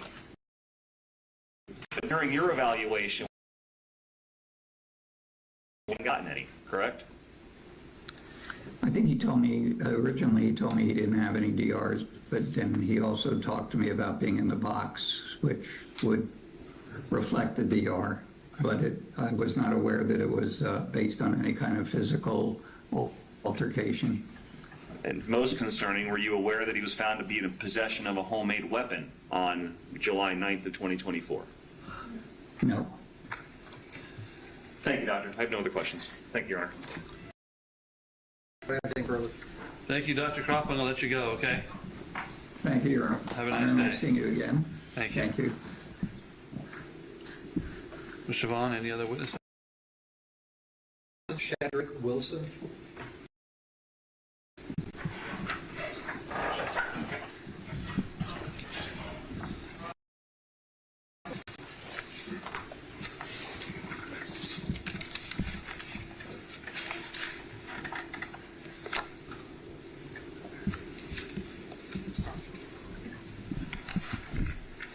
Good morning, sir. Witness. Morning, Judge Hodges.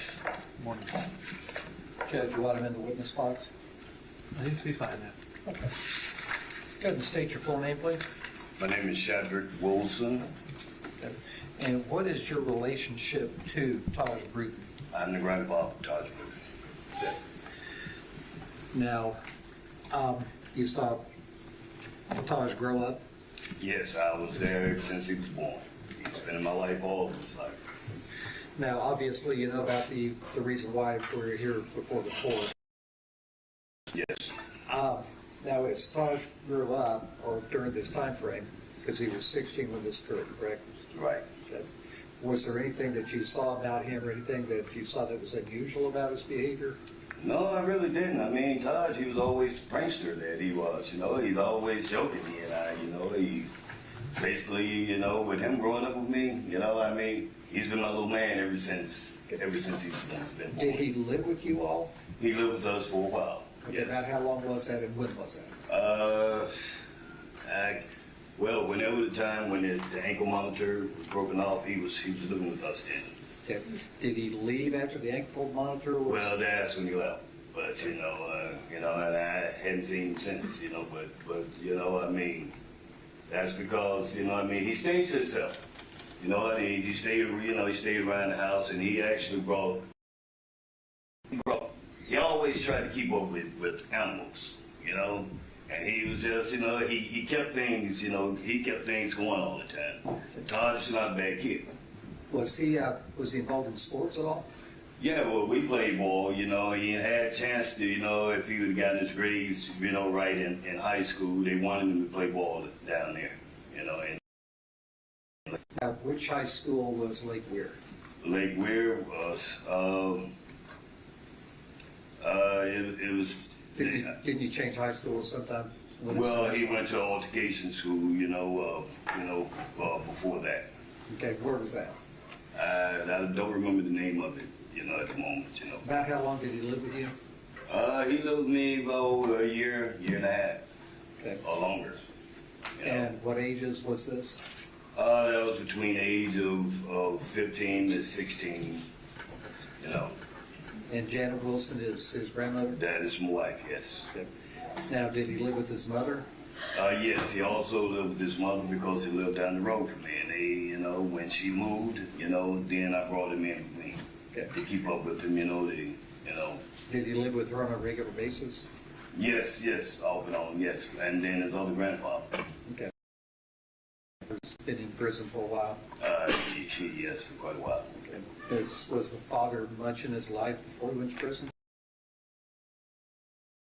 One, you know, he was around, you know, but Tahj probably wouldn't even, you know, remember much of that, you know, because he's been in the criminal system for quite a while. Did you meet any of his friends, some of the names that were brought up today? I mean, I saw, but he didn't bring any of his friends around us, you know, I mean, to the house, you know. I mean, he had a few friends that would come up, you know, and they talk for a little while, you know, and Tahj was right back in the house, you know. because I'm the kind of grandparent that, you know, I keep close tabs on. Really missed the change in his attitude. Okay. You know. And what school was he in when he was with you? He was well, it was between Lake Weir and the altercation school. Okay, when you say altercation Well, school, well, you're talking it's about the where the school? courts ordered him, you know, where he was not basically staying in class when he was in Lake Weir. Okay. And So so, the you know, of alternative course, the alternative school, yes. And do you know how long he was in that? I'll say 6 months. Okay. But was he respectful at home? Was he, did he obey? Well, he's very, you know, he's very respectful. You know, I mean, he's always yes sir, no sir. He was taught like that. Right. You know, and I want to just go to the families. You know, as far as speaking for my family, you know, we very much so apologize for, you know, and it's really nothing we can say is that, you know, as far as the family, we are very sorry, you know, for your loss. And I hope that you all will accept, you know, to how our family feels about to what happened. Did you have any idea of these things that were going on in Tahj's life during this time frame? No, because I don't play it. But was he not living with you at that time? Well, no, he was not. Okay, where was he living? You know, I can't really tell you that, you know, because he was, you know, that's when he took off his ankle monitor and he was on, you know, he was for a couple of weeks or so, you know, and he, you know, I just, you know. Okay. I don't have anything further. Thank you, sir. Have a nice day. Now I call Ariante Harris. Okay. Ms. Harris?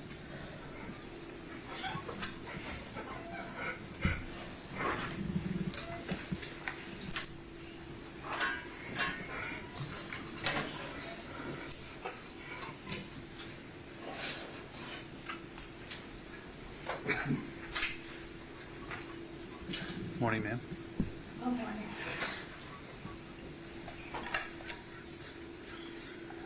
Okay, go ahead and state your full name, please. Ariante Jocelyn Harris. Okay. Can the court hear her okay? Yes, sir. Okay. Ma'am, what's your relationship to Tahj Brewton? I'm his mother. Okay. Now, where did you live when Tahj was born? Here in Marion County. Okay.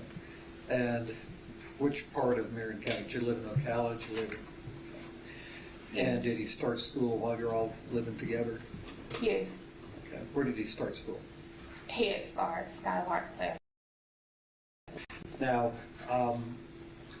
how long did he live with you? Because there's a period of time apparently where Mr. Wilson indicated that he did not live with you. How long did he live with you before he lived with Mr. Wilson?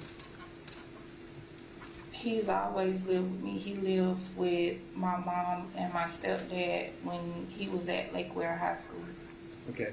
And who's your mom? Janet Wilson. And your stepdad is? Shedrick Wilson. Okay. So you did live with them for a period of time? Yes. Okay. Now, growing up, was it a normal type of childhood? Did he have any problems? Did he ever get into fights in school? Any discipline problems in school that you know of? No fights in school. Okay. And did you have a close relationship with him? Yes. Can you describe that relationship?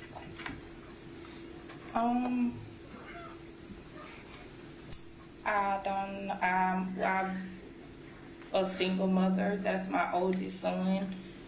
He always helped with his younger brother and sister. He's always been a help to me. He's like the man of the house. Okay, so he's my oldest son. He cooperated whenever you would give him chores to do. Yes. Was he respectful to you? Yes. Did he say yes, ma'am, yes, sir, that type of thing? Yes. Yes. Did he have any type of injuries or anything that were traumatic to him that you can remember?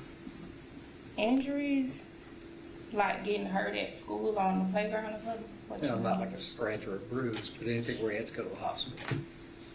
No. Was he in sports at all? Basketball. Okay. Did he play in the high school league, or did he play intramural? What do you know? What No, he class? didn't play for Lakeware. He wasn't on the team. Now, there's been an indication that apparently some of his friends not that. Yes, Okay. When was that? when he was at Lakeware. How old was he?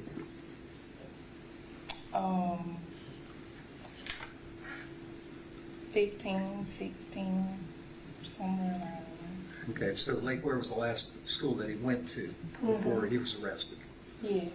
Did you see him involved in any violence at school or around the house, anything like that? No. He was pretty respectful and calm around the house, didn't get involved with any altercations or any disturbances at the house? No. How was he with his grades? Tahj always had good grades up until he got to Lakeware High. And what changed about that at Lakeware, if you know? Who he met and who he started hanging around when he got to high school. Okay. And do you recognize any of the names that you heard here today? I do. Okay, which ones? The two girls, they came to my house one night and asked was Tahj home. They were like, "Hi, how are you?" And I was like, "I'm okay." They was like, "Is Tahj home?" And I was like, "No, he's not here." And they just left. And I know that he got his dog from Layla. Okay, so he was pretty close to them, from what you could tell? Mm-hmm. Okay. And he had no problems with them? No. But you never met Mr. Robinson or Mr. Atkins? No. Did you ever know him to do any drugs or drink any alcohol? No.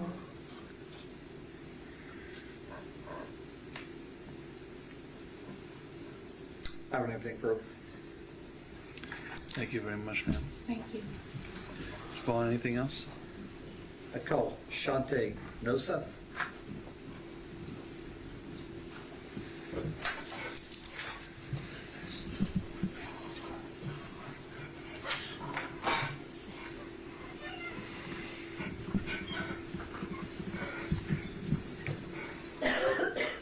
Morning, ma'am. Good morning. Okay, go ahead and state your full name, please. Shantae Sharice Nosa. And how do you know Tahj Brewton? That's my nephew. And did you ever describe your relationship with Tahj? He was with me and my husband and our kids a lot of the time. Did he come over and spend the night, come over for an afternoon, have Yes, barbecue or that type of thing? yes, my husband has 3 kids, the same age as my sister kids, her 3 kids, and all of them. You know, I tried to keep them together because they was all the same age. And we did family trips, and he was always to our house a lot. He wasn't a problem at all? No. Got along well with the kids? Yeah. Were they younger than him? Well, no, they was the same age. Like, my husband's oldest son is his age, the daughter, and then it's a smaller daughter. And then with my niece and my nephew, they all the same age. Then I call them my Brady Bunch because they was like, you know, we was always together. I tried to keep them together. But he was always good. They didn't fight, no problems. He was always so chill and calm. He was respectful? Very respectful. He was just always chill and calm, you know. Did you ever see any changes in him? When he got to high school, he started to change. But when he was home, he hit it well. Whatever he did when he was out, we didn't know about it. Because when he would come home, he's Tajican. And that's why I'm saying I'm very sorry to the families. My condolences. I'm very sorry. Because Lord knows I didn't teach him. We are very family oriented. We is a very big part of our kids' life. and ain't no way I would know he's out robbing and stealing and doing all kind of stuff that I'm hearing here in court. I'm very heartbroken. I know y'all lost, but we losing too. And it's so hard.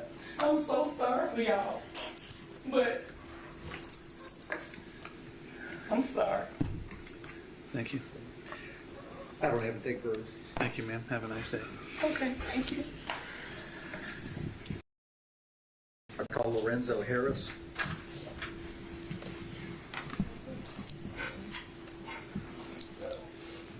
He might be outside.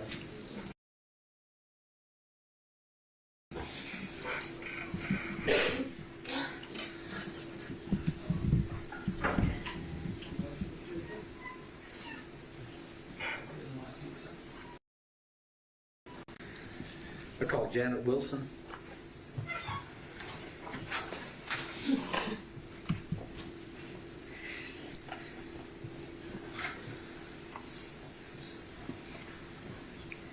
Morning, ma'am. Okay, go ahead and state your full name, please. State your full name. Janet Wilson. And what's your relationship to Tahj Brewton? I'm his grandmother. Okay. Did he live with you for a period of time? Apparently Shadrick had indicated that he lived with you. Okay. What time frame was that?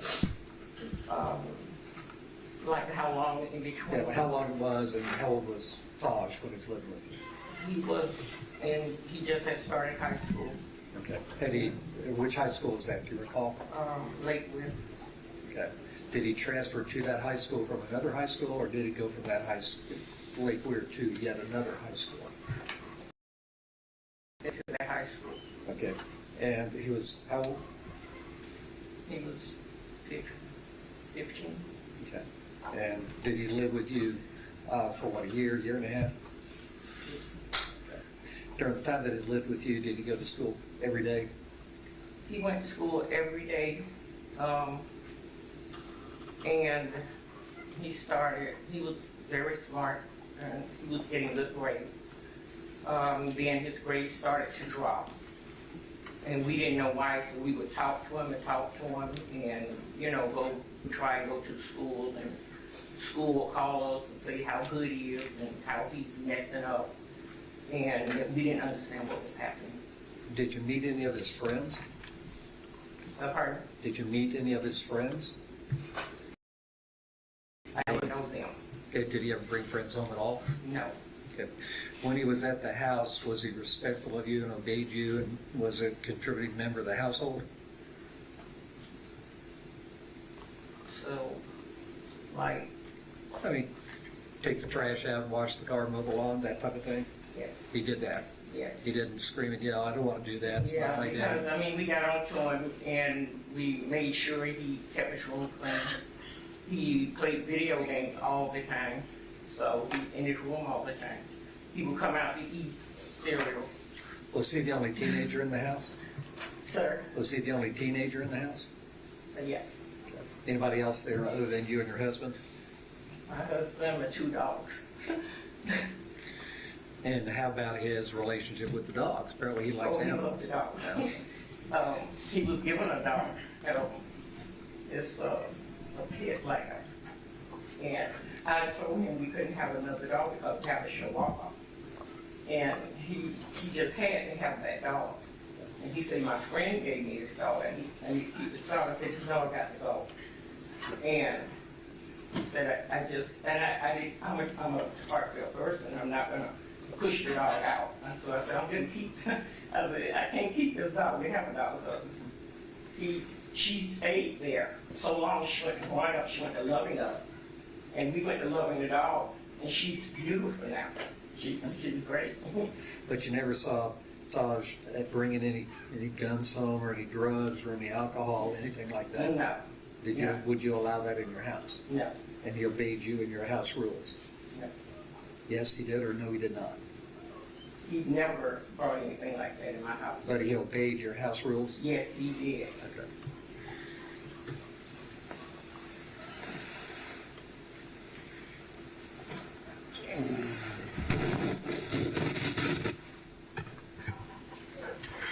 have anything further. Thank you very much, ma'am. Have a nice day. Thank you, sir. Anything else, Mr. Bond? Judge, can we approach? Sure.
But I think it's probably this week. Send it to me. Yeah. All right. Mr. Vaughn, is there anything else you want to present? Just give me a second. Sure.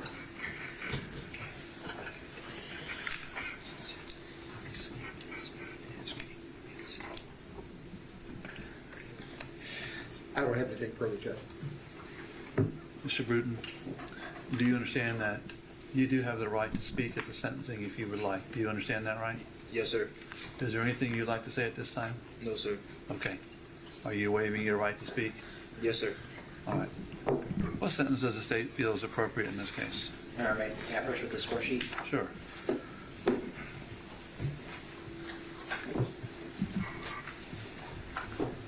Siobhan, have you taken a look? Have you reviewed? Let me take a look at it. I think I got a copy. I just want to look. We did send him a copy previously. Obviously, there's the capital stuff's not on it. Correct. They're not scoreable. First degree murder is not scoreable. It looks like there should be a score attached in case it's a prior. Because everyone before, like 1994, it's been more than 25 years since 1994, so some of those people actually could be out. But it would just be like a heck of an unscorable prior. Something to think about. Case legislature wants to do something on it. Nevertheless. Perhaps that's the reason for the prior sheriff's felony points. I don't know. That would count towards that, but I think that'd it be would only just be considered an unscorable prior, but it feels like it would. I don't know. You know, petty theft's on there, but it's not the capital offense they did 30 years ago. Yes, sir. Because they would all, more or less be out. Anyway. Yes, sir. Fair enough. Your Honor, the state believes in this particular case, as it relates to this defendant, that the most appropriate sentence is life in prison. And the reason for that is that the court heard a lot of testimony yesterday, victim impact statement yesterday, but the victim impact statements today that you heard are specific as to this defendant. One of the factors that the court must consider under 921-1401, in fact, the second factor is the effect of the crime on the victim's family and on the community. No one can disagree with the fact that the death of Layla Silvernail and Michael Hodo Jr. and Camille Quarles has crushed the victims' families and has crushed the community. It's rare to see this many people show up who care so deeply about individuals. So I think that is a factor the court has to consider.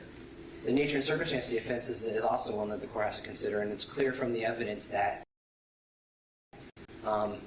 even before these homicides, and even before the armed robbery that occurred 2 weeks prior to these homicides, is engaged in very violent offenses where he's robbing, stealing someone's car at gunpoint, putting a gun to the head of a 14-year-old and saying, "Get out of the car," at a Pizza Hut that's 2 miles from the place that he goes to high school, Lakewood High School. That's in August of 2022 that he's doing that. And then we fast forward to March of 2023, he commits another armed robbery where he steals a firearm because that's what he wanted. And I think that's a consistent theme with this defendant, is that whatever it takes. He wanted that car, took it with a gun. He wanted Jackson Morales' gun, he took it. He wanted Michael Hodo dead, so he took his life. I mean, the reality is that he committed the most serious offenses that the law has. And the legislature attaches the most severe consequences to the most severe sentences. And he stands before you convicted of 3 capital murders and an additional first-degree felony punishable by life, and he already has a prior first-degree felony punishable by life. Certainly, and of course that's another factor, of course, his prior criminal history, and it can't be ignored that in conjunction with that, when he's placed on probation and given a second chance to do things, he's cutting off ankle monitors. He's running away. And we've heard from his family today that that's all foreign to them. By all accounts from his family, he's a respectful young man to them.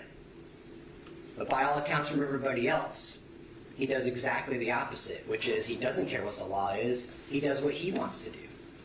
And as it relates to these factors that the court has to consider, I think the nature and circumstances of the offense committed by the defendant are something that the court should give great weight to. 3 lives taken, and clearly he took at least one of them, and he was responsible as a principal to the other 2. Secondarily, the effect of the crime on the victim and the family, as I said, the community. His age, maturity, intellectual capacity, and mental health at the time, he didn't have any, by Dr. Crop's own admission, he didn't have any sort of psychological disorders, no psychiatric disorders. Person. Certainly he was young, but he was almost 17 when these crimes occurred.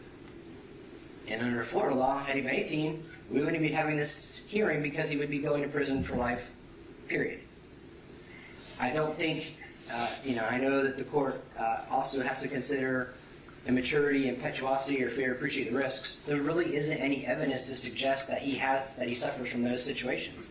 In fact, the evidence suggests quite the opposite, as Mr. Buxman, when he cross-examined Dr. Crop, clearly says that when someone decides to put on a mask and mask themselves, which I would point out, just for the record, that the clothing that he was wearing when he robbed that young man of that car, is the exact clothing that was described that he was wearing the night of the murder. All black Nike sweatshirt with a black ski mask, black gloves. That's someone who has forethought. That's someone who's thought about it. It's not just an impulsive decision. And we also know that the decision to harm and kill Michael Hodo was something that may have been in the works since March 18th, because Jackson Morales was told by them, we're going to rob Sosa, that being Michael Hodo Jr. These are not the kinds of someone who's impulsive or impetuous or immature. These are someone who has well thought out exactly what they want to do, and they did. His background is something you have to consider, and I think the fact of the matter is his family says that they try to teach him right from wrong. And the fact that he disregarded the good influences in his life is something that weighs against him, not for him.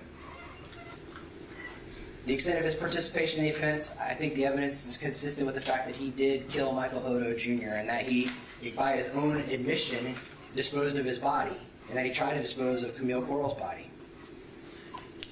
There's no evidence of any familial pressure, peer pressure. I don't know that there's any evidence of that as well. I mean, it's clear that back in March 18th that he was already planning to do harm to Michael Hodo Jr., so I don't really think there was any peer pressure asking him to do it. He just decided to do it on his own. And noticeably, in the carjacking for which he was convicted, he was alone. I mean, was that case unsolved at the time? these offenses occurred? I was trying to look at It the was date. not unsolved. I don't believe so, no, Your Honor. I don't think it was unsolved. I don't know that he'd been arrested on it yet, but it was not unsolved. I think they had the DNA back at the point before Was he there got... like was there a, he was on juvenile probation, right? Correct, for the grand theft. For the grand theft and like the fleeing and looting. Correct. And then was the ankle monitor a condition of that probation? It was. All right. And then you have this carjacking. I'm trying to. It may have been the ankle monitor for the carjacking. I'd have. Was he arrested for the carjacking as a juvenile? He was, and because it was direct filed later. Yes, he was arrested as a juvenile for the carjacking. That has a 23 case number. 2328. Yes.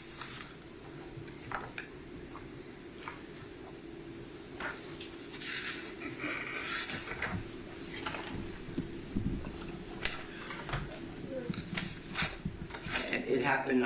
It happened in 2022. What was the juvenile case number? The juvenile case number for that was 23 CJ 28. Hold on one second. I believe that's correct. I just want to see the progression of offenses, but. Yes, sir.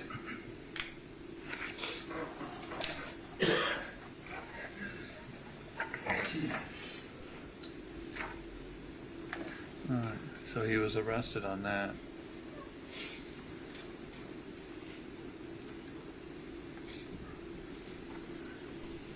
Says he was arrested on, would have been January of 23. Is that right? I put the wrong number in, I'm sorry. I put CJ. Obviously, if it's 28, it's a low number.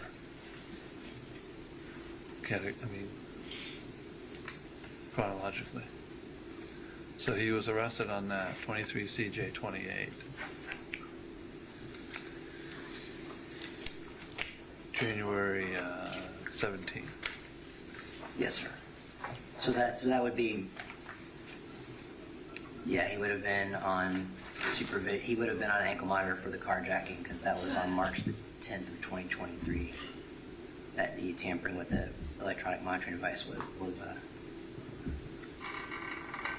filed.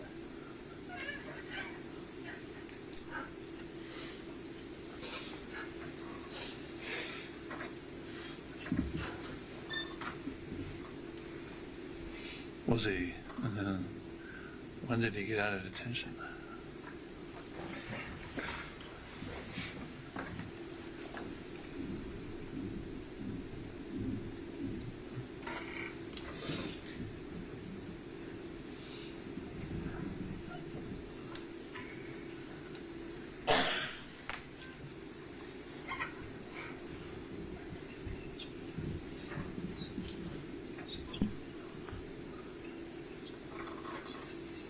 But go ahead, I'm just looking at something. Yeah.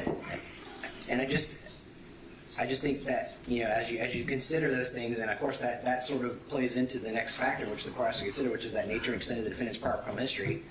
For someone his age, he had already racked up some pretty serious crimes, and frankly, none of them caught his attention. I mean, he commits a grand theft auto, he flees from the police, he commits a carjacking, gets out on, out with his ankle monitor, cuts off his ankle monitor, and in the interim, commits another armed robbery and commits 3 first-degree murders.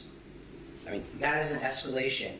That is a pattern of escalation, and certainly there's very little evidence to suggest that any of this was done because he was immature or because someone pressured him to do it.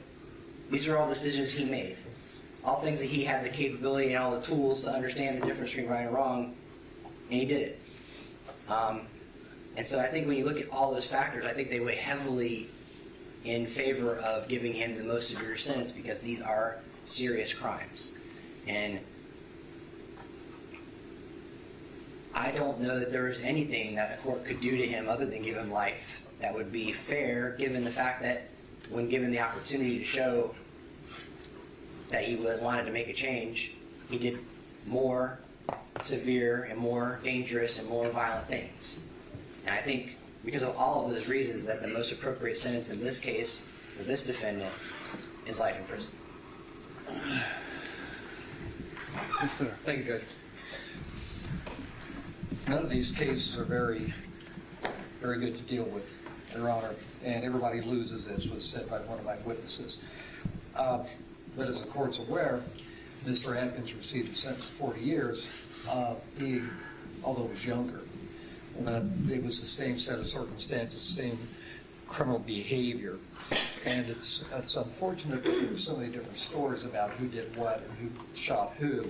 And it's hard to separate the facts from reality, or the statements that were made from reality. Now, we'd be requesting that the court follow consistency in sentencing for the same set of circumstances. In this case, of course, there were 3 people involved, and we know one sentence already. My client, as part of the plea negotiations, he entered a plea to the charges, and he also gave a proffer. And the proffer was part of the process to get us here today. So as far as accepting responsibility, he entered his plea, and as part of that, he did make his proffer to help the state in their case. Don't want the state to ignore that, but that was part of the deal. That's what we negotiated. That was our contract, was that he would make his proffer as part of his accepting the plea deal and accepting responsibility for the crimes as charged. Dr. Kropp is an expert on the matter of the juvenile brain. And we all know the issues with the juvenile brain and how the juvenile cases have to come back as is part of the negotiated plea, 25-year review for juveniles.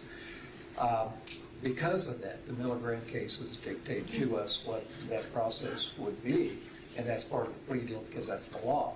So it's a reality that we have to deal with the juvenile brain, despite what the state's indicated, that there was some type of intelligence or there's specific planning of certain crimes. It's still a juvenile brain. And with examination of Dr. Kropp, he had stated, and it's the scientific studies that are used to formulate his decisions about how the juvenile brain is a reality that affects how juveniles think. So in spite of the fact that it looks like he's doing these types of things with knowledge, he's still a juvenile and falls within that category and that brain dysfunction, if you want to call it that, although it's a normal process. Because of these issues with the juvenile brain, as Dr. Kropp has indicated, and the nature of these crimes, and like I said, there's nothing good about these crimes, but we still have to look to the mitigation, and the mitigation that is applied in these cases is what Dr. Kropp had indicated, because of the diminished ability of the juvenile brain to function as an adult brain. They're given special dispensation based on the studies of the law. So we're requesting that the court take cognizance of the case law, the facts, the studies, the testimony of Dr. Kropp, and the fact that my client did accept responsibility. He did follow the plea deal. He did make the proffer. He did help the state, and got us to this point today. We're requesting that the court sentence Mr. Brewton to the same sentence as Mr. Atkins to keep consistency in sentencing for the same crimes.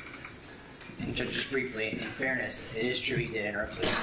I would know he gave a proffer, although frankly it's inconsistent with the evidence. But he does not stand before you in the same position as Christopher Atkins, because Mr. Atkins was only convicted of 1 first-degree murder, and to suggest that this defendant deserves the same sentence would almost suggest that he gets 2 free murders, because one person who's a juvenile commits a murder and gets 40 years.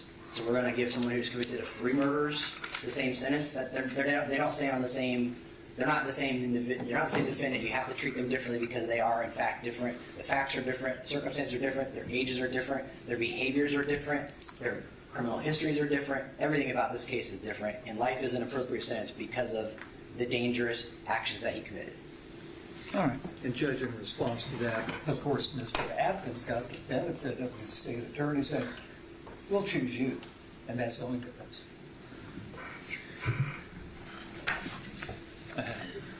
I need no further argument. I would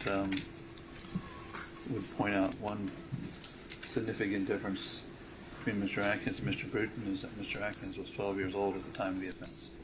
Mr. Brewton was not. As I said yesterday, my job is to find a fair sentence which takes into account the victims of the offense, their families, and the defendant, and all the actions that he committed. I would remind everybody that a certain portion of my sentence is ruled by statute. That statute ultimately comes from the United States Supreme Court, which has laid out the only legal way for juveniles to be sentenced. They have excluded juveniles from the death penalty. They have excluded juveniles from getting a sentence of life in imprisonment with no possibility of release. So that comes to us from the United States Supreme Court, and I must follow that law. If I don't follow that law, the sentence will be immediately overturned. So I have no choice. That comes to us from the United States Supreme Court. However, certain aspects of the sentence are within my discretion, and those are the parts I'm acting on now. First of all, just as a minor thing, do you agree that the sentence points are 96.225, is that correct? Yes, Your Honor. So on the tampering of physical evidence, that's a third-degree felony. He could, other than the departure sentence, which I don't think is appropriate in this case, he would have to get 96.225 months on that case. That is the lowest permissible sentence and the maximum for that charge, yes, Your Honor. Sure.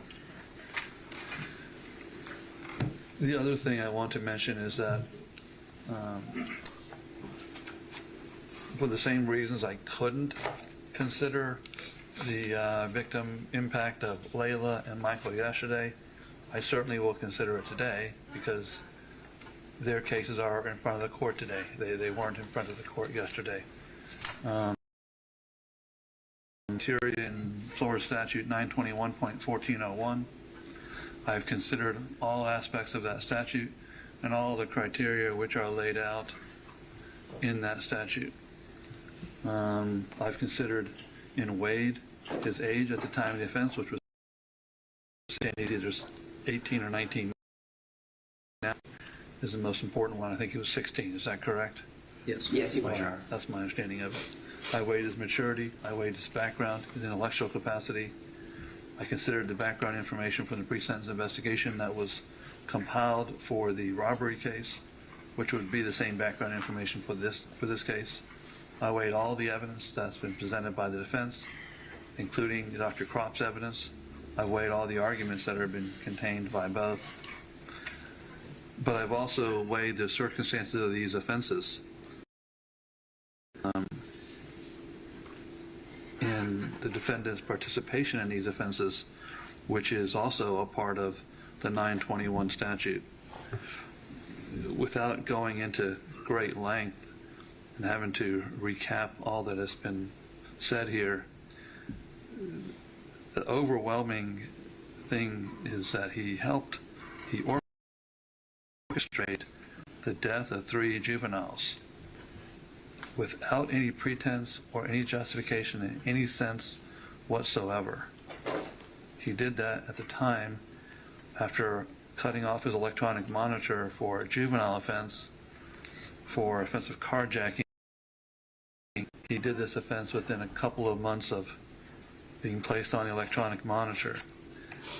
I just find that the seriousness and the heinousness of these offenses outweigh any mitigation that's been placed in front of the court. For the homicide offenses, there's really only one sentence that is appropriate in the case. And that sentence that he shall receive is a life sentence for each of his homicide offenses. I want to go down each of them individually so that that can be made clear. In case number 23 CF 1860, guilty of murder in the first degree with a firearm, involving the death of Michael Hodo, he's ordered to serve life imprisonment. In that was count 1. In count 2, he's adjudicated guilty of murder in the first degree with a firearm involving the death of Layla Danielle Silvanel. In that case, he will serve life imprisonment. In count 3, he'll be adjudicated guilty of murder in the first degree with a firearm involving Camille Quarles. In count 4, robbery with a firearm, he is the B defendant.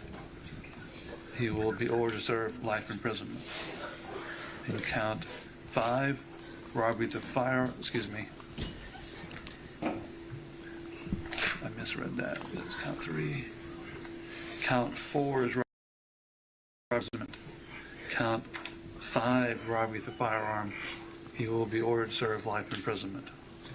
Count 6, let me go back. Count 4 and 5 is adjudicated guilty of robbery with a firearm.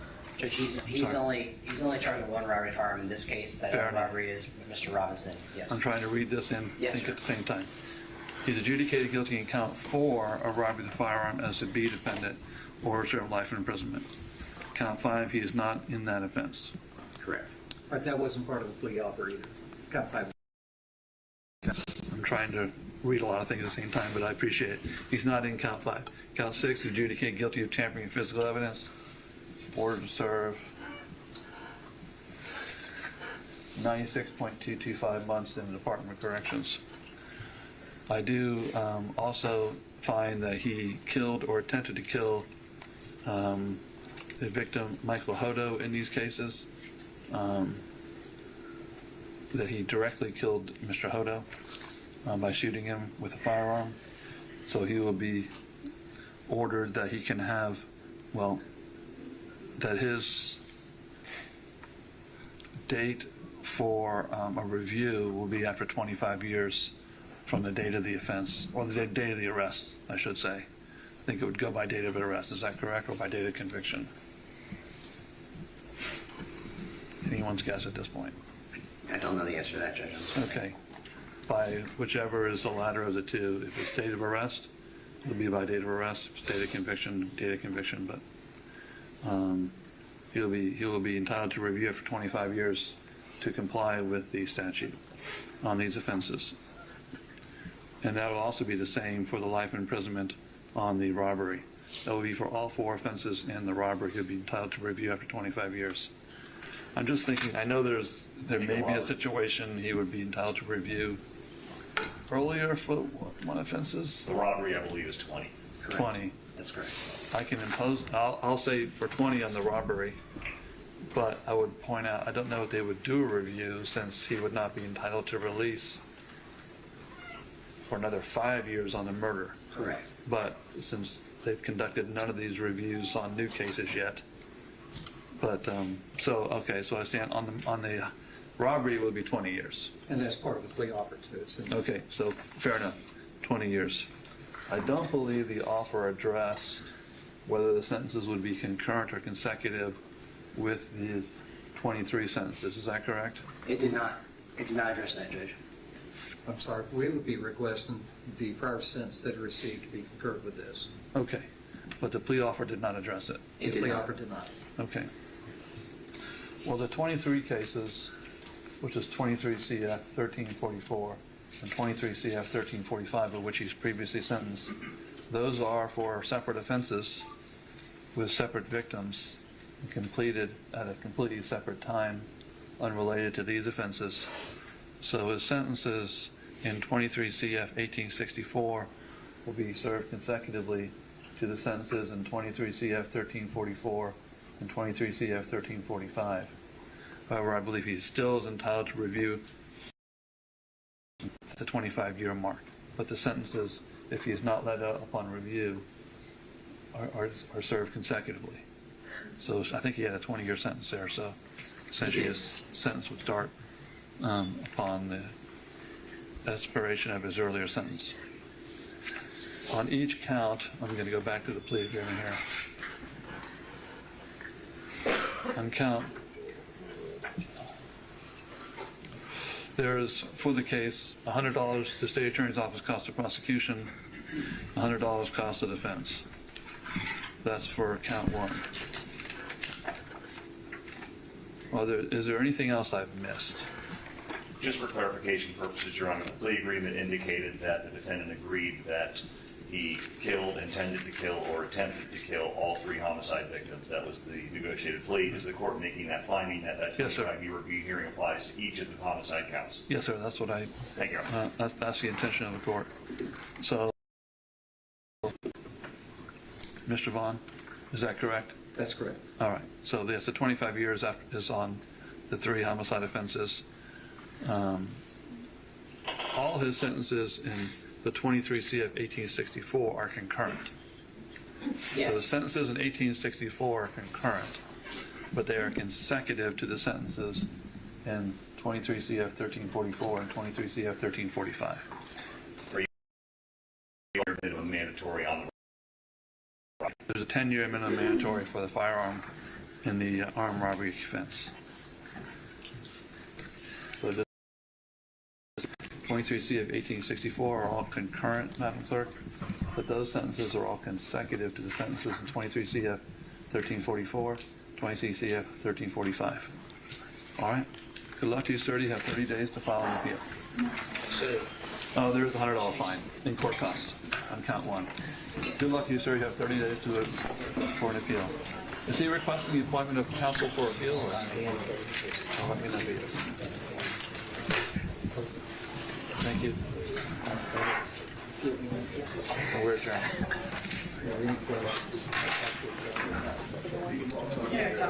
Let's get him right.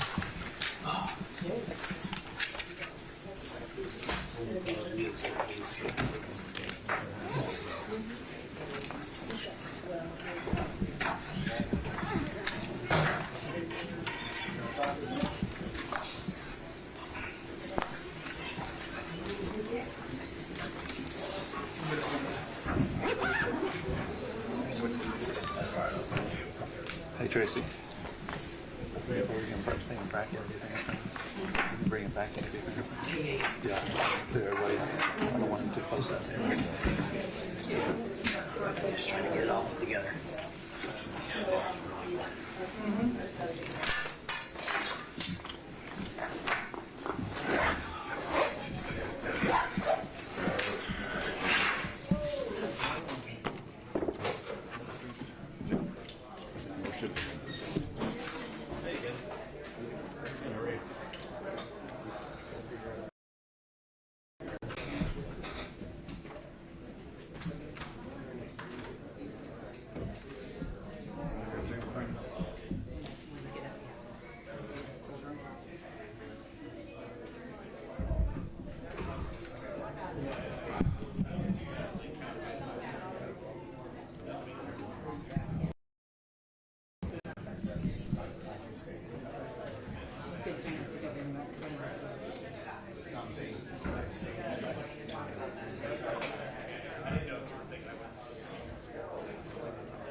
You can stay. I didn't want to have. Yeah. No. Understand.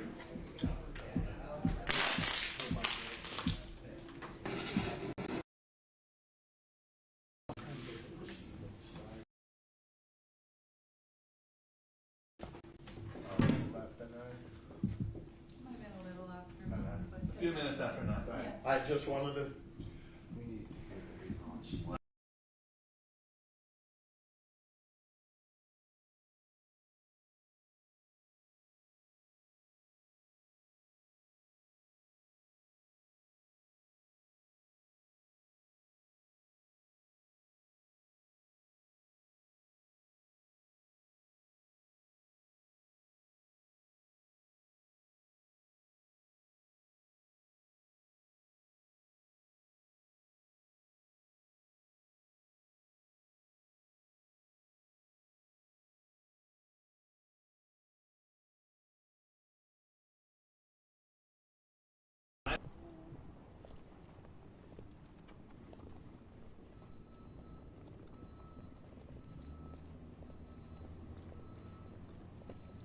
start.